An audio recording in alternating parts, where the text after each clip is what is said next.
team.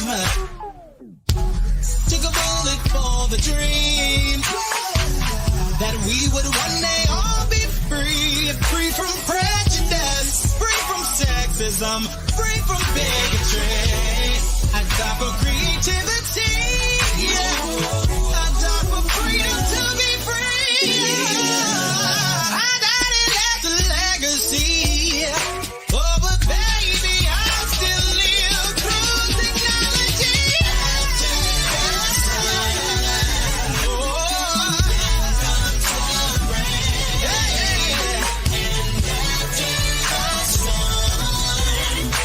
The sun will start shining. What is the pain? As is the pain. As is the pain. And that's a trouble justification.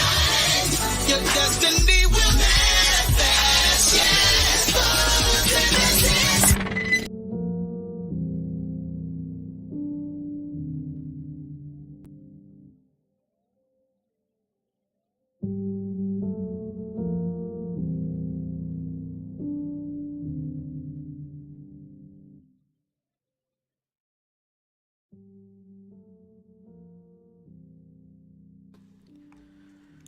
What is going on, y'all? What is going on? What is going on? What is going on? I hope that everybody is doing well on this Wednesday evening.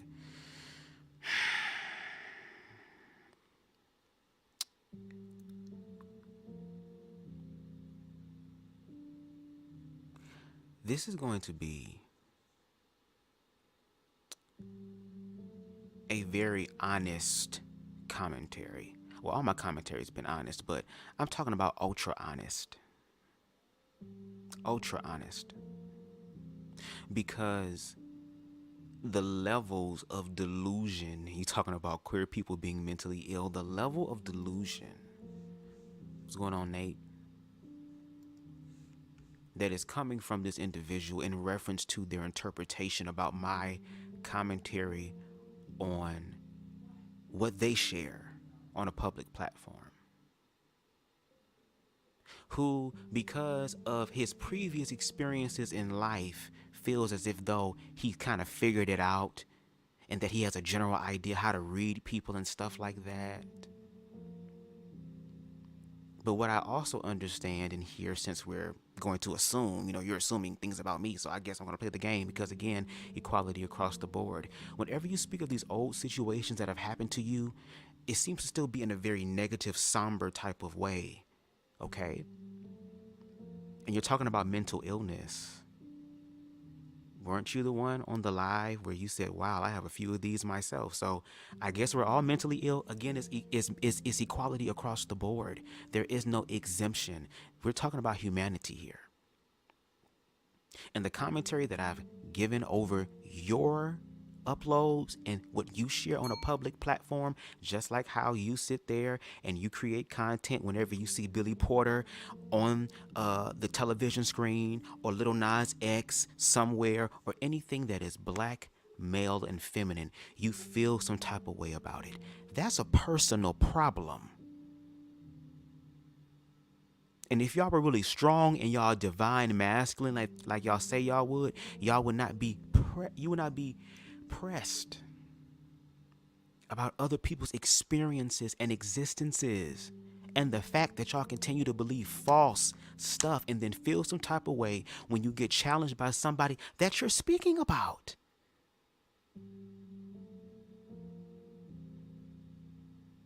We're going to be very honest tonight, okay? Because something very interesting happened, okay? And if anything, it's just proving to me that I am upgrading in my humanitarian activism.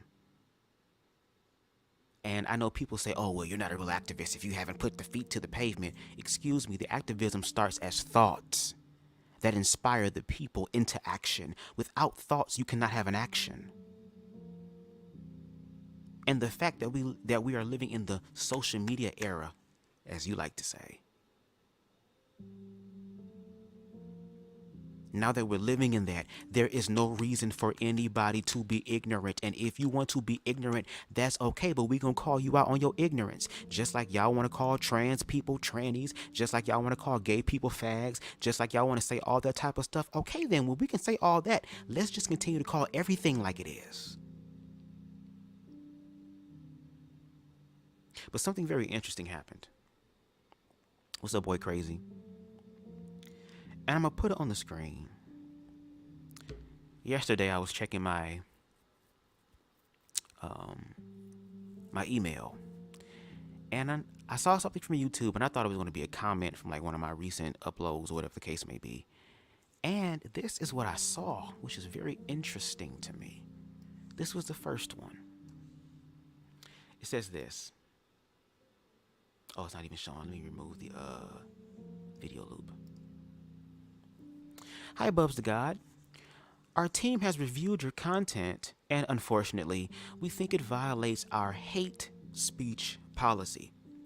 We've removed the following content from YouTube. And the video that they removed was the LanceScurv and Bootsy Badass LGBT Ego Chizek Scurv Bootsy and LGBT, the first episode. Okay? But not only that, it was another one. I got this. Hi, BubzDaGawd. Our team has reviewed your content, and unfortunately, we think it violates our hate speech policy. We've removed the following content from YouTube, and it says not safe for work, ignorant as fuck, at LanceScurv, not during Pride Month. Right? So I had those two things. I tried to appeal one of them, but of course it was rejected, and I'm not surprised. I'm not surprised. They're fucking bots doing that. Because if people were listening or looking at the context of what I was saying, guess what? People would then understand the premise and what I was doing with my commentary. Because once again, I just take people's commentary and what they say, and I sit here and take the time out to listen to it, and then I give my own interpretation of what's being said by using what you're saying. Because that's what you're doing. You're using the experiences of Lil Nas X and Billy Porter and anything feminine and male and black, to use that as a springboard to have different conversations. Okay, well, you create content that does that. You're already talking about queer people. You already generalize them. You don't mind being cool with queer people who are safe for you, just like how there's some white people who like safe black people. You just the same energy. I like safe gays around me, the ones that aren't doing it in my face, the ones that... But the problem is, for us queer people, everyday normal queer people, okay, the ones who are working 9 to 5 and having to motherfucking survive and shit, all we want to do is to be able to walk down the street and hold our partner's hand without y'all having an issue with it. All we want to be able to do is to share our love and affection just like everybody else does, without it being a problem or an issue. And I do my commentary on your commentary because it's just further strengthening the timeline of queer-phobia. And let's define what phobia means, goddammit. Hold on. Let's define phobia real quick, because I want to make sure we understand this scholastically too. And let me tell you something. Our ancestors had their eyes removed, their tongues cut out, beaten to death, all type of horrible, atrocious things happening to them for simply trying to learn how to survive and exist in the system that they're now in. Instead of being a damn victim, they decide to educate themselves so they can find a way out. So excuse me as I honor what they have done, so that me and you, Lance, have the opportunity to have the ability to do what we do. Okay? Phobia is defined as an extreme or irrational fear or a aversion to something. When you look up irrational, not logical or reasonable. When we listen to your commentary and your thoughts, they are irrational. You don't have any facts to provide what it is that you're talking about. Again, I look at this as if though we are in the court of law, which means that we have to pay attention to the evidence that is already there. Not he say, she say, we say, by the seashore, none of that, okay? But what's actually being presented. And your commentary about queer people is not just an opinion, it's a belief. And it's a false belief. And then when you have queer people trying to have a conversation with you and to try to tell you about their experiences that you're commenting on, then it's a problem, it's an issue. You don't want to drop the link, and you only want to talk to queer people who can affirm what you're saying and not challenge what you're saying. But meanwhile, you get to challenge us. It makes no sense. Now, before we get into this, okay? Because I understand that, Lance, he's been doing this for a while. He kind of knows the ropes of everything, and that's perfectly fine. That's cool. Yes, you've had people who were operating in their ego. Yes, you had people who were manipulative. Yes, you had people who were jealous. Yes, you had people who were infatuated. Yes, you had people like that come into your life and use you and abuse you. I'm letting you know I'm not that one. Because just like you said, and you're going to say it again in the commentary as we listen, I don't get that many views. Because now I'm going to assume that you flagged my channel, or those videos, shall I say. Because one of those videos I added you at. And on top of that, I don't ever have to talk to you in life if you don't want to. But the video and content that I create is for people who actually want to study and show themselves approved and actually go see it for themselves, not just take your word for it. Because your word when it comes to queerness is false. You can throw all that nature shit all around as you want to. God's source universe had allowed queer people to walk upon her back before pre-colonialization. Look at the Native Americans. Look at the indigenous people who had a healthier, more realistic outlook, shall I say, outlook and perspective when it comes to queerness and sexuality and gender expression, because it was spiritual first. It was when we came over here in the West when they started to pervert all those things to make you ashamed of those things, and you don't even educate yourselves. You say the same rhetoric that you've been saying when you was a young child, having full of hair, not bald head, doing bald head whole shit. Okay?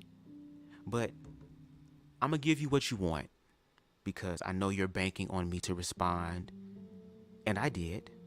And I told you I was. I mean, I'm the only one. I didn't forget my promise that I made. You're the one that did. You're the one who didn't try to understand that, and that's okay. That is okay. That's perfectly fine. But I'm going to keep my promise because once again, and let me help you out a little bit before we jump into this. Because yes, this is going to be long. You damn right. It's going to be long. I'm going to get 45 views. That's fine. I don't despise small beginnings. I'm already short. I'm 5'2", okay? I already came into this world on some short shit. I had to make the shit work. It's not a problem or an issue, but it's your commentary because there's people in the community at large who think the same way that you do. When it comes to queer people, toxic and negative. You don't have any context. You don't have any nuance. Whenever someone challenges you, it's so easy for you through your ego to just label them as a person who hates on you or that's an opposer or something like that. What are you talking about? When I do my commentary on you, once I hit the end button, I'm done. I don't sit there and be like, oh, I want him to say something. No. And if you actually listen to my commentary, I actually gave your ass props multiple times. I've said it multiple times. That's how I know you're not listening. You're the one that's dealing with the mental illness, sir, not me. You're the one that does not know how to forgive other people because your main goal with that channel is to be about the community, right? Well, guess what? There are queer people who are part of the community, and we exist and we matter as well. And if we're going to stand under the umbrella of blackness and find a monolithic viewpoint of that, then we have to understand the intersections that help strengthen the monolithic viewpoint from the inside out. It's not just one perspective. It's not just one way. And if you feel some type of way about one group of people having the ability to express themselves and to self-actualize, and you're struggling with that, then go find a way to do it with your own stuff. You're the one with your own website. You're the one that has hundreds of thousands of subscribers.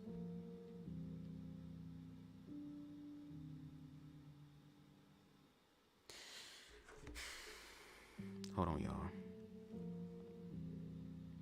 Let me pull this up. Because I've been very clear about what my perspective was, and if it helps you out, Lance, you're not the only one that I give commentary on. I watch Black Men Unfiltered too, because there are some things that they talk about that I can understand, because I'm trying to also understand the people. Again, I give people props and honor when it's due, but when you speak negatively about a group of people that you don't even know, and then you stop those who are actually living the experience to educate you publicly, if you were to do that, then maybe your community will look at you weird or look at you differently. So Black Men Unfiltered, I've even done commentary on people who are in the queer community, who speak out against blackness and queerness. So again, there's context and nuance there. But anyway, let's see. Put my overlay back on. Ball head, hoe shit. Get it, bitch. Boom. Copyright disclaimer. Under Section 107 of the Copyright Act 1976, allowance is made for fair use for purposes such as criticism, comment, news reporting, teaching, scholarship, education, and research. Fair use is a use permitted by copyright statute that might otherwise be infringing. Nonprofit, educational, or personal use tips the balance in favor of fair use. Okay? And once again, I give Lance permission to use any of my content. And let me also preface this whole thing by also saying, before we jump into it, I'm not doing this to garner any views off of you, because like you said, I don't even barely reach 100 views. You goddamn right. Because no shade, ain't nobody really checking for you like that either, LanceScurv. Didn't you say your ass is shadow banned? Yeah. And if we're gonna play that game, sir, your subscribers ain't matching the views either. Because we're both trying to talk about the system, but we also have to work together to dismantle the system that's affecting all of us. But we have to have those real ass conversations, and y'all the ones that's afraid, because I put up on y'all turf twice. I pulled up into the lion's den twice. Like Daniel ass, and my ass still came out unscathed. When y'all had the opportunity to tear a nigga apart. Or better yet, educate me. If I am a young, same gender loving man in the world who is out here believing in crazy falsified things, and I'm fucking up my own life and I'm fucking up the lives of other people, by obligation, especially with y'all being older and elders and shit, y'all are obligated to be able to help, right? But the gag is that the generation after you is actually manifesting what y'all are afraid of, them being better than you. Didn't Whitney Houston say, before she smoked her kneecaps away, baby, I believe the children are our future? Teach them well, give them a strong foundation, but also let them lead the way, because they're the ones that have to be here when y'all not. And what y'all don't understand is that this whole homophobia shit, this ignorant queer-phobia shit that y'all spew is actually a part of white supremacy. And the reason why I kind of turned up the heat on my commentary about LanceScurv is when he did his commentary, okay, about Uganda and praising Uganda for believing in this bill that will imprison and execute other Ugandan queer people. And guess what? People who are also black.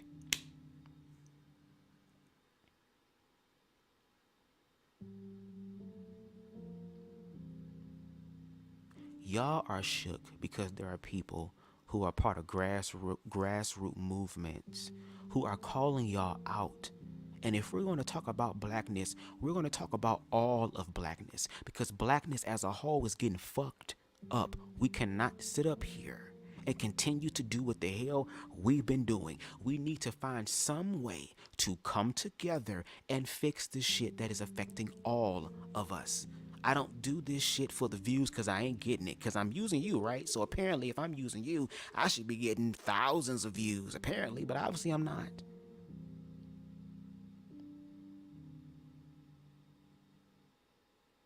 And again, I don't even have to talk to you as an individual. I'll talk to anybody on your platform.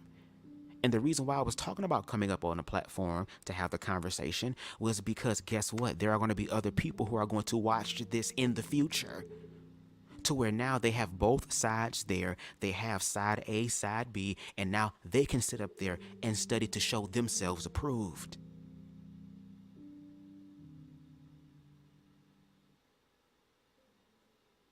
So yes, I'm going to take my time like I've always done, giving commentary, because I study to show myself approved, and that's how you master things. I think you already know that, Lance, but you don't own the level of mastery. There are multiple ways to master things. The fact that I can sit down and listen to somebody talk about some stuff and expound on it for hours, and it makes sense, that's the part, baby. It makes sense. But what happens is that people have to face their fears and their egos, and they don't want to. See, everybody loves throwing this fear word and ego and all this shit up until it's time to walk that shit out. And there are black people who are heterosexual, who are bisexual, who are gay, lesbian, transgender, asexual, still human beings, spiritual beings having a natural experience, who can still self-actualize and live their best life. And they have a right to do that. If somebody has to dim their light in order for you to feel bright, that's a problem. And Lance, because you've dealt, again, since we're assuming here, because you've made a lot of assumptions about me that we're going to hear, okay, and put to rest. Because I have no fear in my heart. I still have my hairline, so there's no fear. And why I got to meet you in the back alley somewhere when I can meet you online in front of the people? Because this is about the people, right? This is about the community, right? Then let's actually do that. Hey, Queen Amber. So let's get into LanceScurv's, I guess, his way of letting me know, hey, young buck, better be careful, because the people that I know, it's so crazy. You gonna sit up here.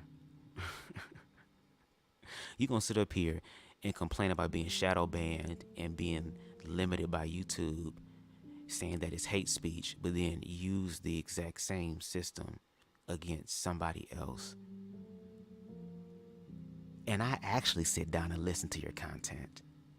I actually sit down to actively listen to what you're saying. It's not my fault that when you continue to speak about queer stuff, you're wrong all the time. That's not my fault. I'm trying to help you, or better yet, help those who think the way you do.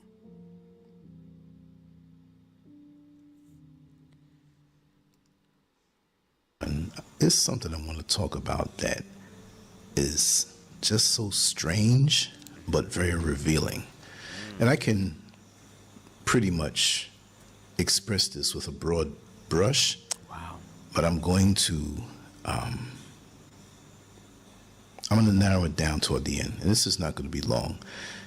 You know, Mine will. we live in a different world right now. I mean, we have the same physical bodies. We eat the same food. Not really GMO food is out there. But one big factor over, I can say now, the last 2 decades, if not more, is social media. Now, many of us can argue when social media started exactly, right? It didn't touch everybody the way it does now back in the 90s. It was just a few people. And there weren't the same offerings in cyberspace back then as it is now. Before, you had to be home on your computer, and the cyber universe wasn't that huge. And the knowledge to navigate it wasn't that huge either. So it didn't really put a dent on the minds of most people, you know, and how they reacted and stuff. Now, once social media came around stronger, and I've said it before in the past, and maybe you're tired of me saying this, but once the cell phone married the internet, that was a wrap. And so now the business opportunities and influencer opportunities came. I'm not talking about individual influencers. Yeah, they were there. But the government, the powers that be, they knew how to utilize this to change the minds of the masses, keep them distracted, influence them greatly, more than most of us can imagine. Now we're past the point of no return, and most are zombified and hooked. It's not so much that they want their phone to call somebody. If they leave their phone at home when they go to work or go out or lose their phone, most people who are addicted, they kind of lose their mind. And I don't mean they're going to get hysterical, but they're going to feel empty now. I can't live my life unless I have my phone. I need my phone. It has your mind locked, hijacked. Now, and yes, like I said, I'm gonna take my time. I don't care. I don't care. This is for humanity that I'm doing. This is for people who literally want to tap into humanity, who want to learn and face their own fears, to transcend the same humdrum bullshit that we continue, all of us, to talk about. There has to be some change of trajectory. One thing that I've noticed about your content a lot is about how negative and just how evil and bad and just how all this is and just, oh my God, all this type of stuff and whoop-de-whoop-de-woo and blah, blah, blah. But you're not offering any sort of solution. You're not trying to have any sort of outside thinking or anything like that. That's why it's important to have other people from other walks of life who still share similar experiences to come together to help us all understand what's happening collectively. That's the point. That's the point. Now let's take the analogy of what you were saying about the phone, how the phone has us so enslaved and all this other type of stuff. Yes, the phone has become an extension of humanity. You can look at it from the perspective that you've always chose to look at it, and a lot of people do, because a lot of the people who are also zombified also became zombified because they allowed fear to override them. That's why I do my commentary, to help dilute the fear.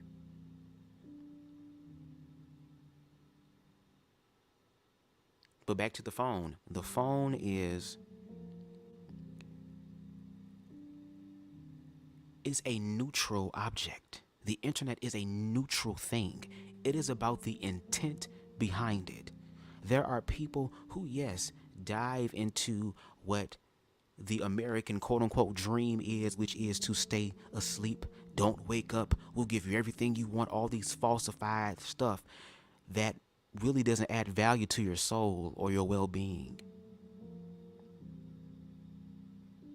But there are also individuals, because now they have the power to control what they consume, there are some people who are actually willing to do their research and study to show themselves approved. And all the hours that I do as far as sitting down and listen to the commentary, and even though for 20, 30, 40 people listen to it, that's fine. That would be the same work ethic if I was doing something in a college level experiment or some sort of project. The more time you put into it, the greater it becomes. And the gag is that when I sit up there for hours and hours and hours, I be right. And I be waiting for people like LanceScurv to prove me wrong, and they can't. To the point to where they create these falsified narratives. Well, I guess they saying, well, shit, if you got motherfuckers over here saying they are a man and not they a woman, well, I'm just gonna believe the shit. And if we're gonna play that game again, we're gonna, girl, like I said before, it's equality across the board. People have the right to self-actualize and be who the fuck they want to be without your permission. And if you feel insecure about it, that means you need to check something out with you. Because as much as you talk about the queer people being sexual and all this type of stuff or whatever, all of your commentary has been some sort of sexual innuendo.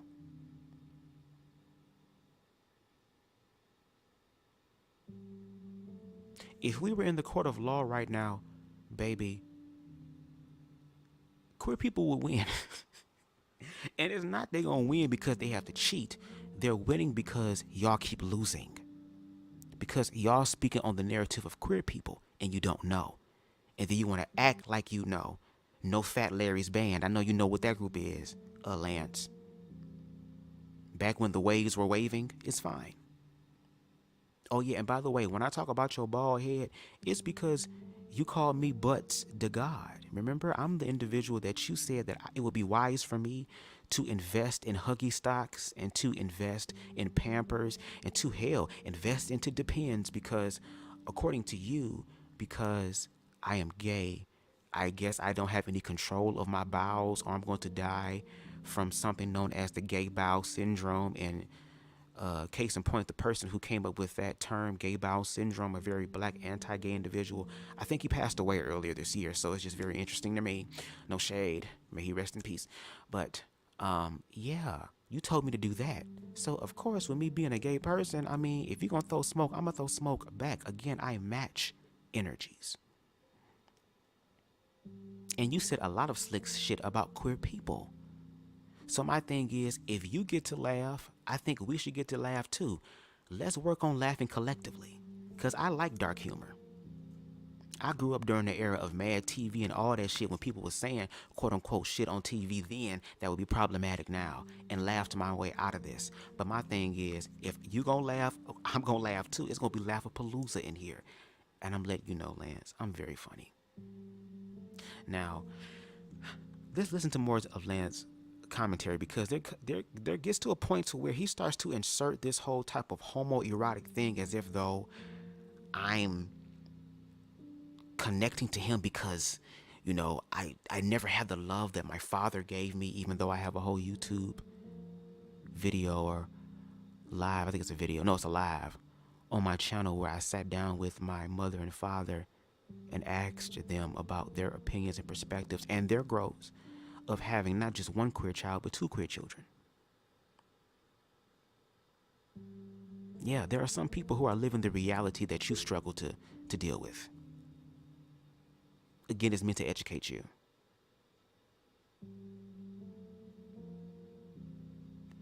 Let's continue, girl. And when he started talking about all that damn homoerotic shit, and oh, you ain't got nothing, and you thinking about my bald head because it's about another head and some other type of shit, it'd be like, first of all, sir, I've said this before and I will say it again.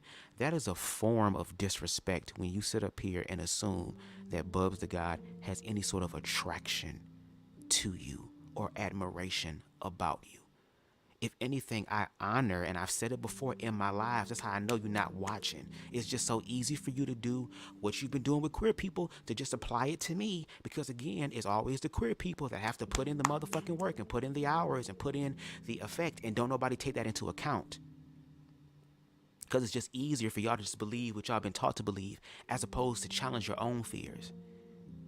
And if I'm not mistaken, Lance, remember when you had Conscious TV on your platform 4 years ago when he was doing the whole Homo versus Hoteps?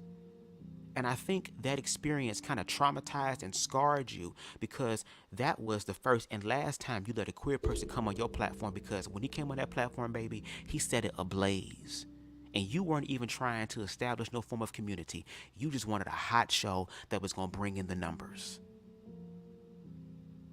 So if you really about community, don't get mad when the universe sends a leprechaun with 700 and I think it's 58 subscribers now, who barely get 100 views on his stuff, to come help you test how much about community you really are.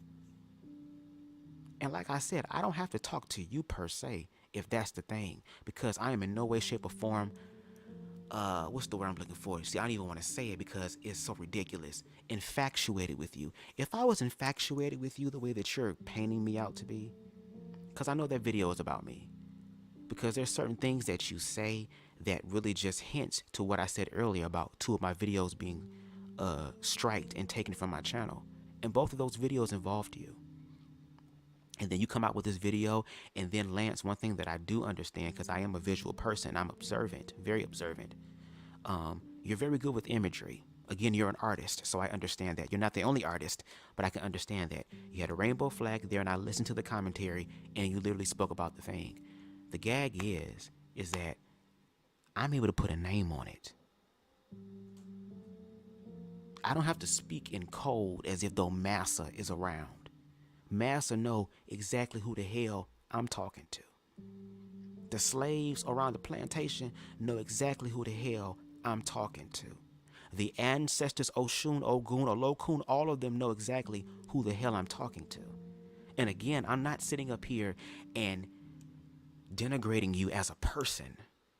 Now, when I talk, like I said, the bald head thing was, hey, if you like dark humor, so do I. Hello, I'm with the shit. I'm with it. Trust me, I'm with it.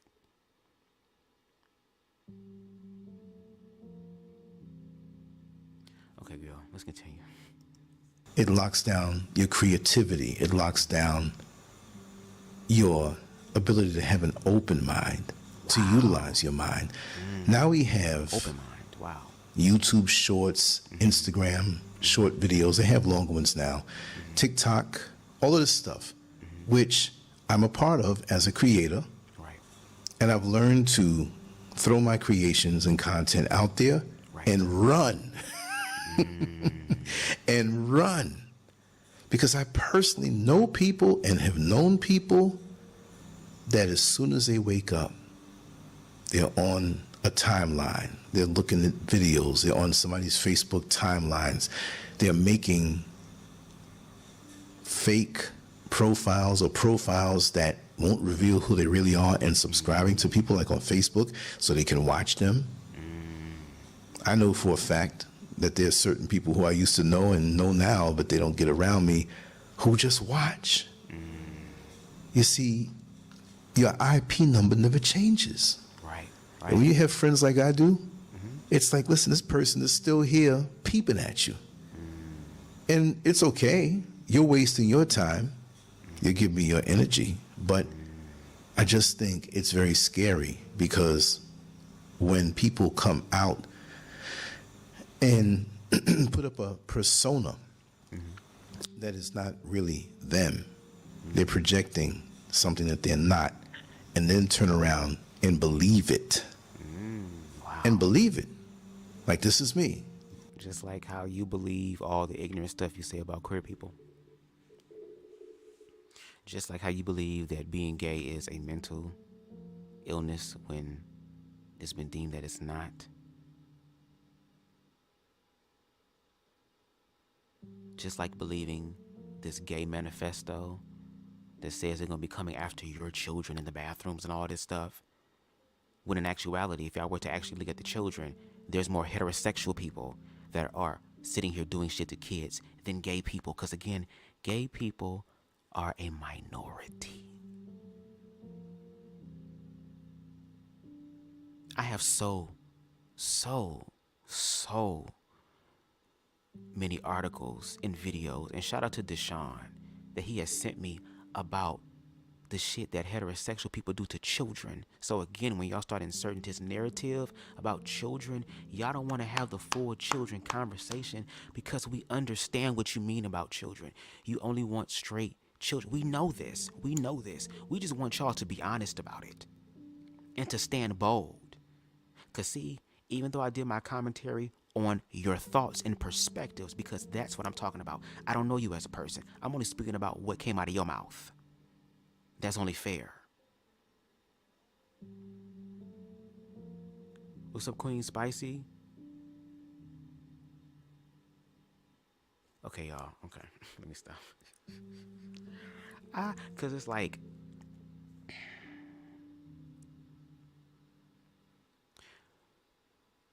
the universe is challenging all of us to really be about that motherfucking life. And the only way you're going to be about that life is you're going to have to transcend your fears. And for all these people that want to get up here and be a leader and be a beacon of hope and be a beacon of light and be one of the ones to put in the work, you're going to have to make sure that your ass is really about that damn life. Because at this damn point, It's everybody's job to find the leader within themselves. It's everybody's job to figure out the God in them. It's everybody's time to figure out who they are.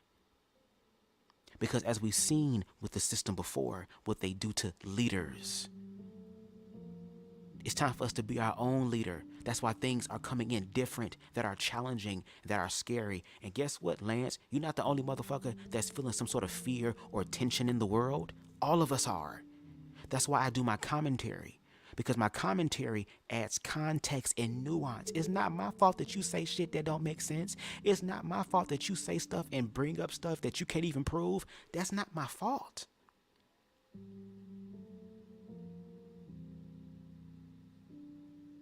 And from your tone of voice, you subscribe a lot to fear.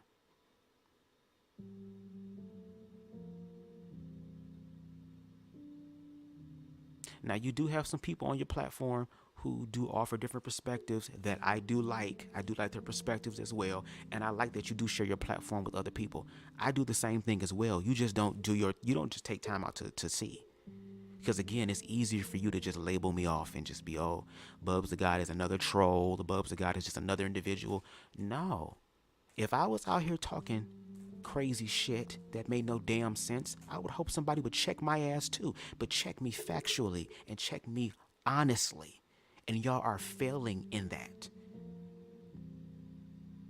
Y'all want the next generation to be better than you and then gag and feel some type of way when they actually do. Are you not paying attention to social media?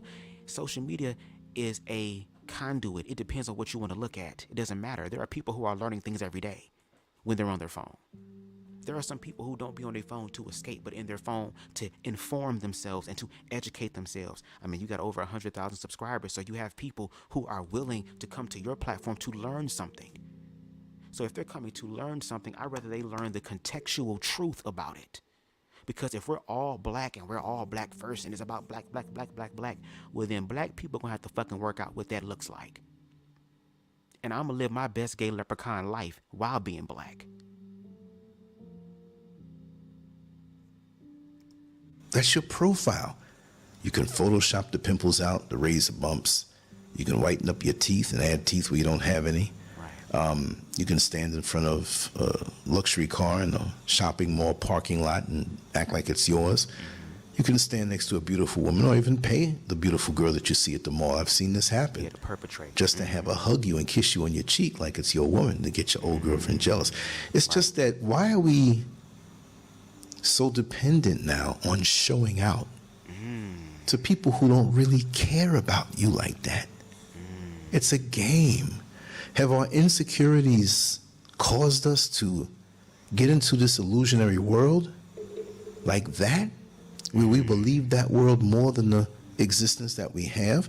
Now, I'm not going to say we all have sorry existences, but there are those who have sorry existences. I'm not putting anybody down or saying anything specific, although I have a few people in mind. I won't say it, but that will drive us on more. That would drive us on more. And then we get caught up in the cyber world so much that we want to project things that don't exist. Now, if you're a young lady who has a nice body, you're going to show it to a point. You know, how much you show is up to you. If you're an older woman who is one who has a bad body, that's not for me to say, that's what other people say, and you're not what you try to sound like, you're never going to show yourself, right? Because you want to put that projection up that you're this young, hot thing. There are a lot of guys out there who hide behind the keyboard and never show themselves, but there are the Casanovas out there, right? There's all different types of people filling in the blanks with cyberspace to live this existence and fill up the voids that are inside of them. Not everybody. I'm only talking about those who are. And when you are that type of person to hide behind. Now, when I heard that, because I know Lance watches my content. He don't watch it long enough. He just watches to hear what's going on, or other people will tell him what's going on. Because again, there are some things that Lance do speak about that I do agree with. Okay? Because if I was a hater or somebody who was very, very just, oh my God, infatuated, I would be underneath every damn video. I would be on the lives. I would be calling up the prayer line that y'all be having and shit because you share it on your community wall. I would be everywhere. Again, I only speak on your commentary when you open your mouth about queerness, and I actually give you the luxury of sitting down and listening to the whole thing first before I decide if I want to respond or not. Because when you intellectually, okay, try to construct this narrative around queer people, actual queer people are looking at you like, huh? What? Make that make sense. And you're talking about insecurities and believing in illusions. Hell yeah, because there's an insecurity within you and other people who think like you about queer people, to where there's something in your mind where it's like there's something about them. There's just something about them. And even when they are living a quiet life, because me as a gay man, I'm still somewhat conservative in who I am. And I love peace and quiet in my life. Am I going to show PDA from time to time? You goddamn right, because, bitch, I pay my taxes like everybody else. If I want to kiss my nigga underneath the tree, I'm going to kiss my nigga underneath the tree. But I want peace in my life as well. But when you put out this commentary about queer people, it trickles down to the everyday average person. To where, once again, when we look at the statistics of what's happening to queer people, y'all don't even want to take those into account because it makes y'all feel guilty, because some of y'all subscribe to that. It's just that now it's more covert. Just like how racism is covert but screaming to become overt again. And black people know that energetically. I'm telling you, as a fellow black person who cannot relinquish his black card, baby, I'm deep off in this shit. I'm black and queer. And I'm unapologetically both of those things. Even if it costs me my damn life, okay, well, I was going to die anyway. I'm going to die free and happy. Having that experience, I'm telling you, energetically, it is the same. And I'm going to keep sounding like a ringing bell. I'm going to keep sounding like a broken record until it registers in your minds.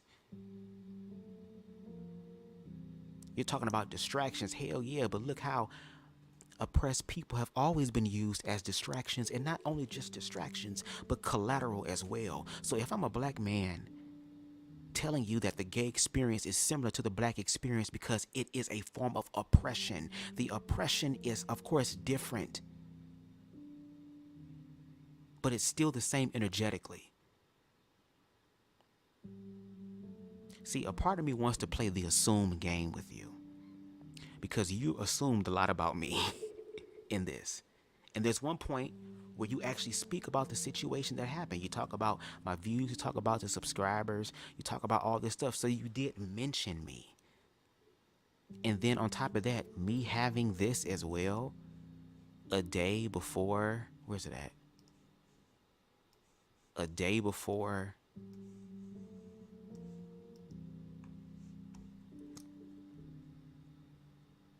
I have my stuff removed from my channel, calling it hate speech.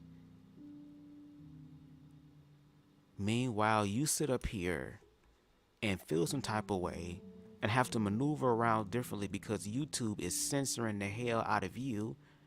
And I can understand why, because again, there are some things that you speak that are the truth. The queer shit not, but a lot of other things are the truth. And of course, it's not just queer people being oppressed. It's all different type of groups of people being oppressed. It's just that in America, black people were just the goddamn blueprint, and now they're monopolizing on all of us. America is like a fucking industry. It's like a corporation. It's monopolized on all of our lives. And that's why I do the commentary and spend hours and hours and hours, because you spew hours and hours worth of rhetoric about queer people. There is nothing that you say about queer people that is fruitful, that is life-giving, despite what you see. You want to continue to believe this false-ass narrative. And when we look in America today, that false-ass narrative is literally trying to drive queer people back into the closet. And then, again, when you talked about Uganda, because I remember that bill before it even became what it is today, the inception of that bill, where you literally praised Uganda. for them having the right to handle queer people the way that they want to. And somebody even said that just because it's happening in Uganda, it's going to happen in other African countries. But then sit up here on some bald head hoe shit for real. Sit up here and forget to explain the fact and talk about the fact and highlight the fact and include the fact that that bill was inspired by evangelical white Christians from America. The same people who are oppressing us. And that's what I mean when I talk about fear. Sometimes people become so fearful, and you're talking about projecting and stuff, you're literally telling on yourself. Because if it's one thing that I am, and for people who rock with me, they know I am an honest person, and I think I'm a little too honest. And sometimes that be even irritating me. And with me learning and to love myself, and you said healing, of course, we all gonna be healing for shit. You don't get to just one level when you're done. No, you're going to always continuously be healing. That's why an old dog can still learn new tricks if the old dog has the mindset to do it. And I pray that I live long enough to reach an old dog age and still have the mind that I have now, or a greater mind.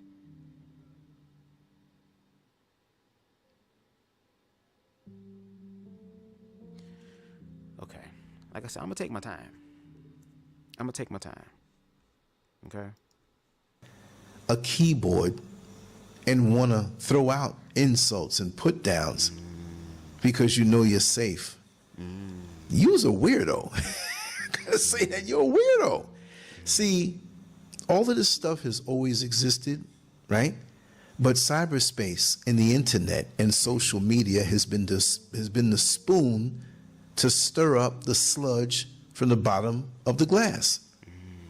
It was laying dormant there many years ago, 2 decades or more ago, right? You go to your job, you didn't know this person that you work with was strange like that. Most people feign being normal, what one would call normal. There is no normal, but you know what I mean, kind of like middle of the road, socially acceptable. And then they go home and they pull off their mask, or go wherever they go and pull off their mask. And they can become what they want to become. Yeah, Lance, just like how when you're on YouTube, you try to find ways to, like you say, I don't step over the line. I might stretch the line or be close to it, or maybe I put my pinky toe and it come back over. You be one to step over the line too. You do that as well. Because there was one video that you did where you said, is there anywhere that we can live in a world that doesn't have homosexuals? And that wasn't even the word that you used.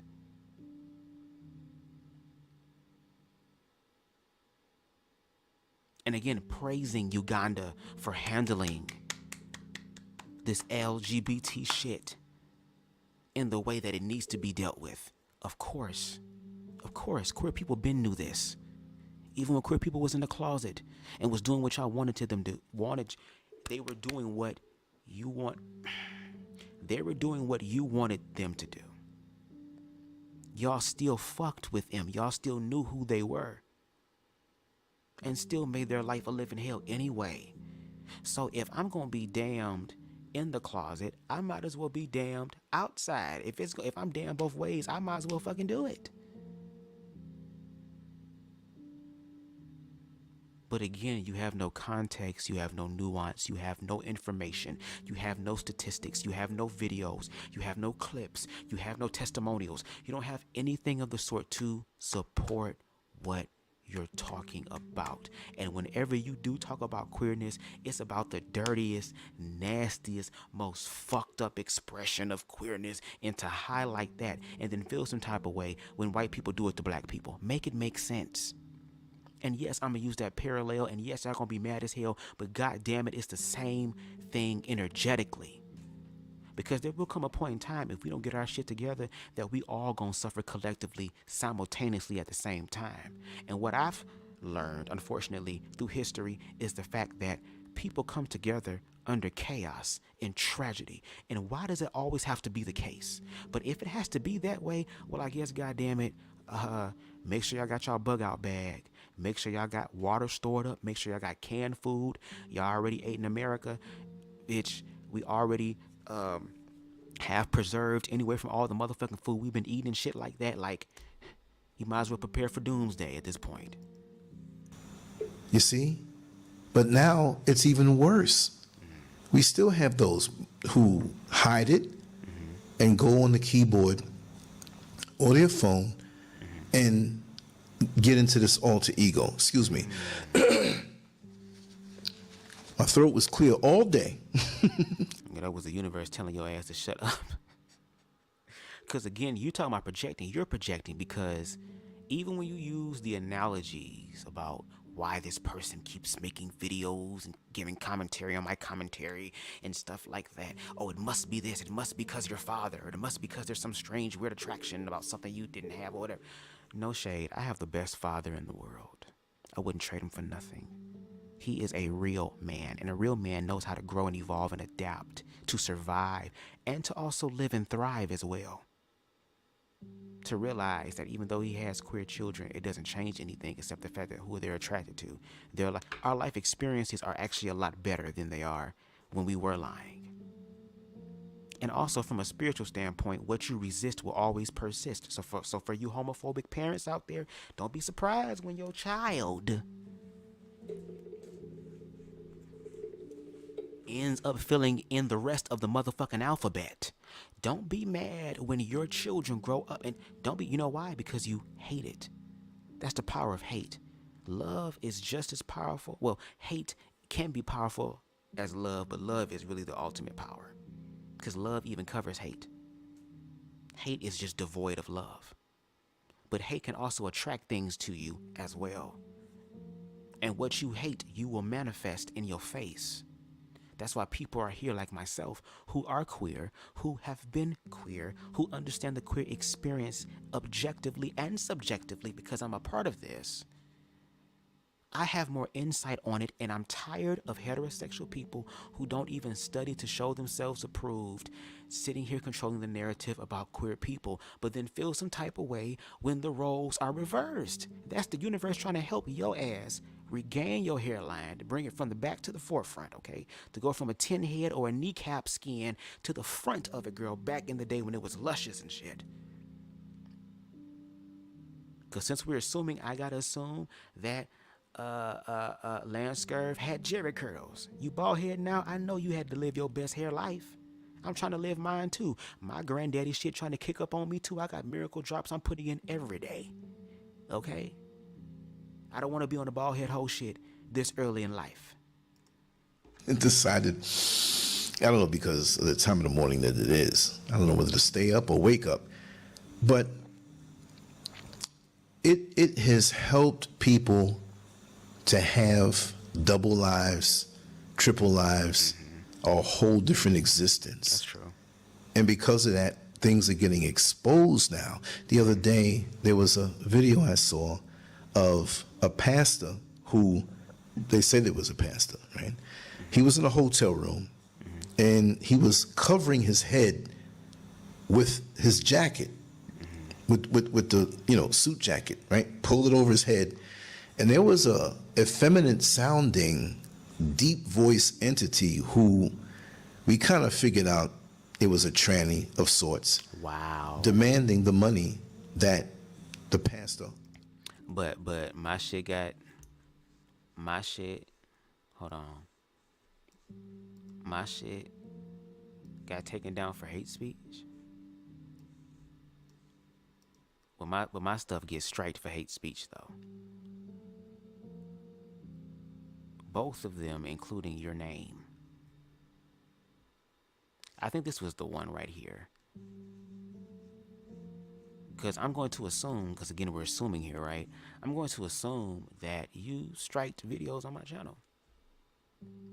Of course, you are not going to listen to it. Again, why do that? It would be easier, okay, to just label you again generally and throw your ass to the side. Okay, that's fine. And then, like I said, feel some type of way when that happens to you? Maybe the universe is allowing this experience to help you grow in your discernment. Because apparently the discernment that you had on this live that you just spoke about in reference to me and what the possibilities of me, the reason why I'm spending time that I do giving commentary on on what you speak about out of your mouth, and then try to turn around and homoeroticize it like that's something that I want to happen. Again, that's a form of disrespect. Please don't do that. Please. And no shade, gay men have standards. I don't have very, very unrealistic high ones, but I do have standards. And no shade, Lance, you don't meet that standard. So you can let go and put that whole homoerotic gay shit, or this is what gay men do when they want men of power, they try to fuck. You can put that to rest. Don't wake it up. Matter of fact, put it in the grave. Put that shit 12 feet down. Not even 6, 12 feet. Give it an extra 6. Okay? And throw a little bit of Shook Avery P on it as well. Owed him for the services rendered. People called it therapy. And this pastor was determined to say, listen, I'm broke, I don't have any money. And this tranny wasn't gonna, get away from the door to let him get through. And when the pastor finally pushed, it was a short little guy. You could tell he was an older guy. He was walking around in the hallway of the hotel room, went to a certain part down on the steps, sat down, and this tranny would not take that camera off of him and stayed talking loud, telling his business. How you gonna be a pastor? I'm gonna blow you up now. Your wife is gonna know, and you're gonna get divorced, and you're gonna get disgraced. How else would we have experienced this type of argument, situation, unless you were in the hotel hearing it from another room or working the desk downstairs?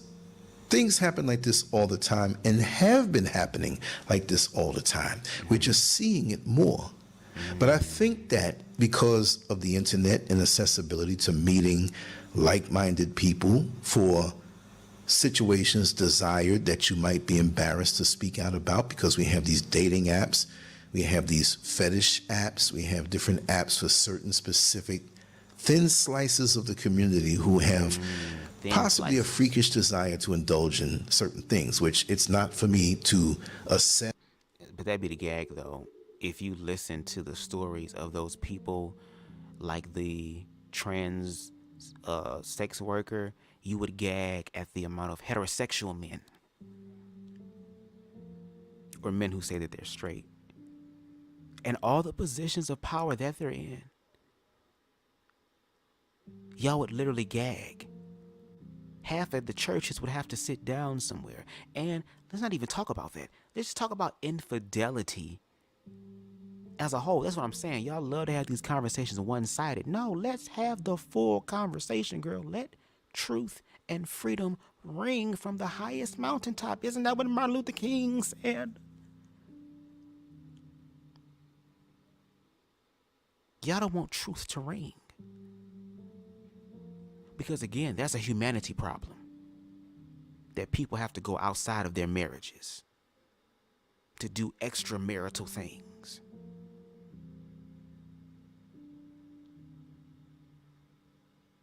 And a lot of people are hurt and they're afraid of being used and abused. So it's like, damn it, I'm going to hurt you before you hurt me.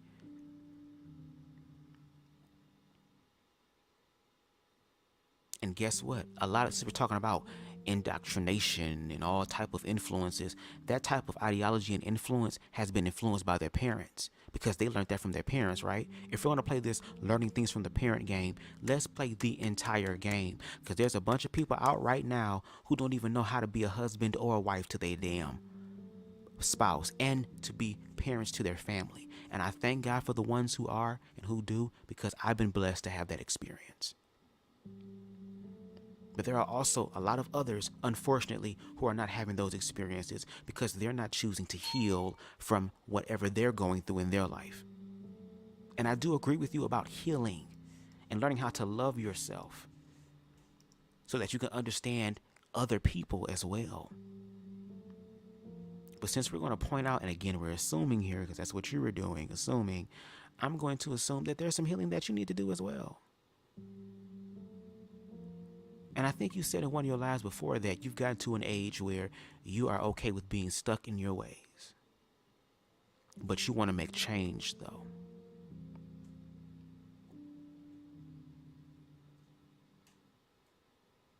You want to be comfortable in what it is that you feel secure in, but want to make change collectively for everybody else. And obviously, no shade, what we have been doing has not been enough. So there needs to be some sort of collaboration here. And what gags me is that when you even look in the 60s and 70s, Huey P. Newton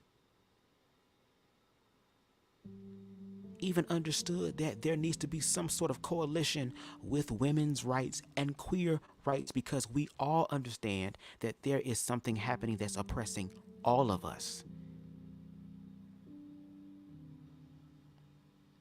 Even Fred Hampton knew that.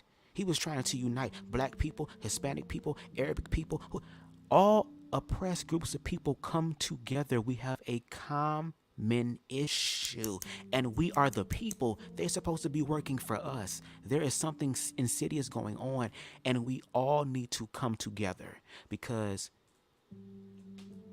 no shade, as the amount of black bodies that have been murdered by people outside of our community and inside of our community, guess what? Y'all ain't got no choice now. Now you got to let the homosexuals on the team now, girl. Now it's time for Joanna Man to get on the motherfucking court, bitch, and start slam dunking on y'all.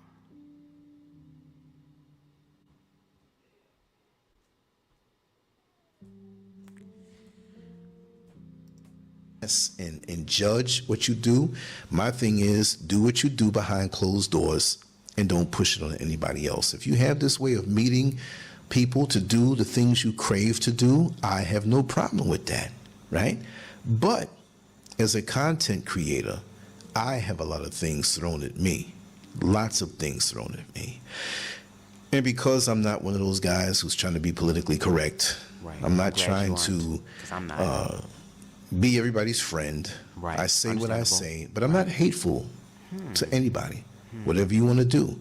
But I have the right to express my viewpoint, just like you have the right to express your viewpoint. Yes, you do. Yes, you do. This is a public thing. Yes. Now, if you get hateful and make threats or ridicule people or dox them, you know, it's up to that particular platform to deal with you accordingly. So is that why I ended up getting those 2 strikes on my videos and having it removed?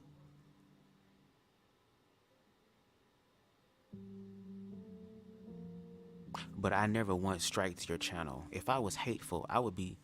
If I was a troll, let me tell you something. If I'm going to do something, I'm going to put all my all into it.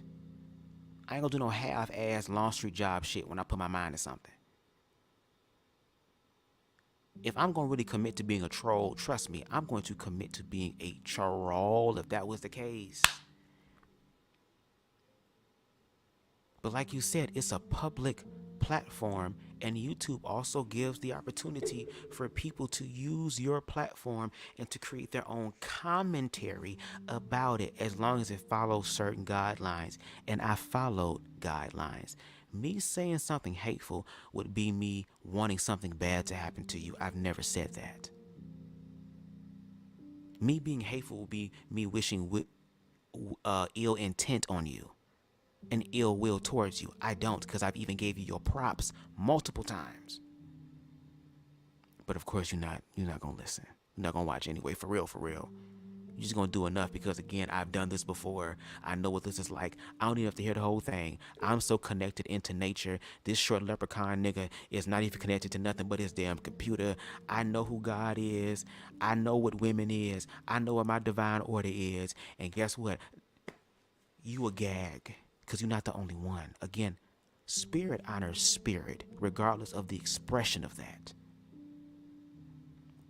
You say you have an open mind. Well, I'm going to need you to open it up a little bit more, because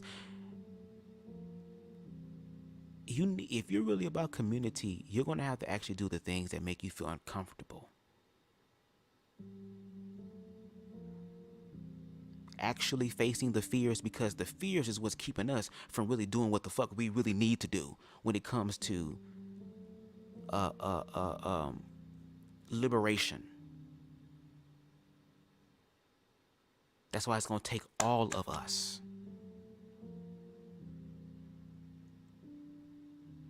And let's say they get rid of queer people. Who in the hell do you think they're coming after next? In order for the game to continue, all people have to participate. And Lance, when you speak about queerness, you're participating in it. You're even going to say later on in this live that you have done lives with queer people on the channel. When? And then you answer my question. Oh, well, my thing is, but y'all didn't know though.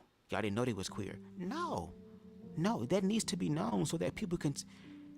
That's what I'm saying. Like, this is fear-based. It's fear-based. It's fear-based. It's fear-based. You need to educate yourself on fear. You need to expound a bit on fear. Because you're talking about all this projecting. No, you're projecting your fears about queer people publicly. And we see that there are people at large who think the same way you do, but cannot verify it at all.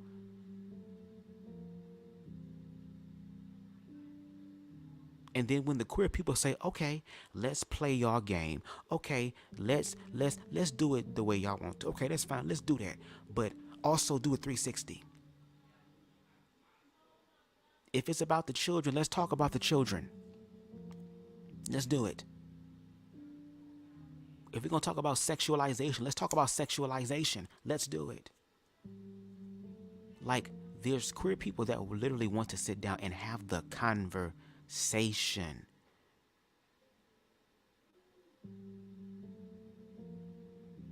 And again, don't take it personal, because I be watching Black Men Unfiltered too, and them niggas have said nothing about queerness, so they know what's up. And there was a moment in time where you wasn't even saying anything about queerness, at least to my knowledge.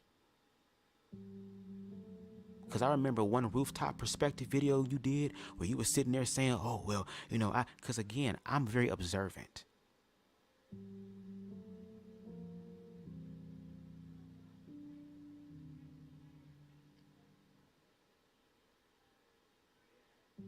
And when you truly about that activism life, you're going to put in the work to listen to what other people are saying about queer people, especially when it's false. Now, if you were saying shit that was true or that was genuine or that was like, okay, I can understand that, I would give you that.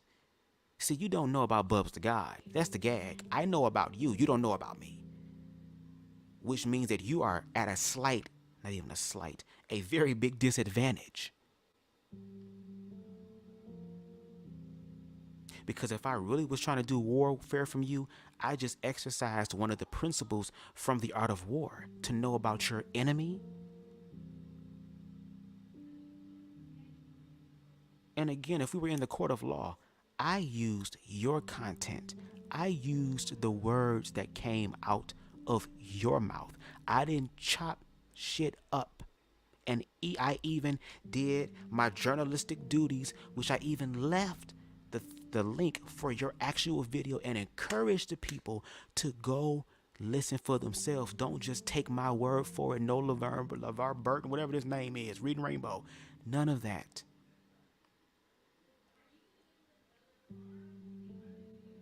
If this was a court of law, baby, I would get my $1 million lawsuit. And on top of that, I want something for pain and suffering. Okay, I got 2 of my videos taken down. One video was made earlier this year, and the other video was made during last month.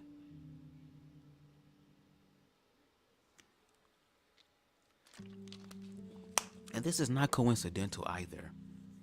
And I don't know if this was some sort of intimidation thing to be like, oh, you better shut up. Like, I know people. Okay, well, guess what, sir? You're not the only one that knows people. And I don't want to play that game with you.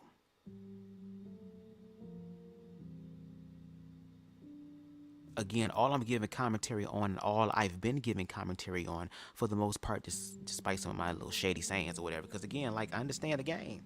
You got a dark sense of humor. I do too. I'm with it. I'm with all of it. Wherever you want to go.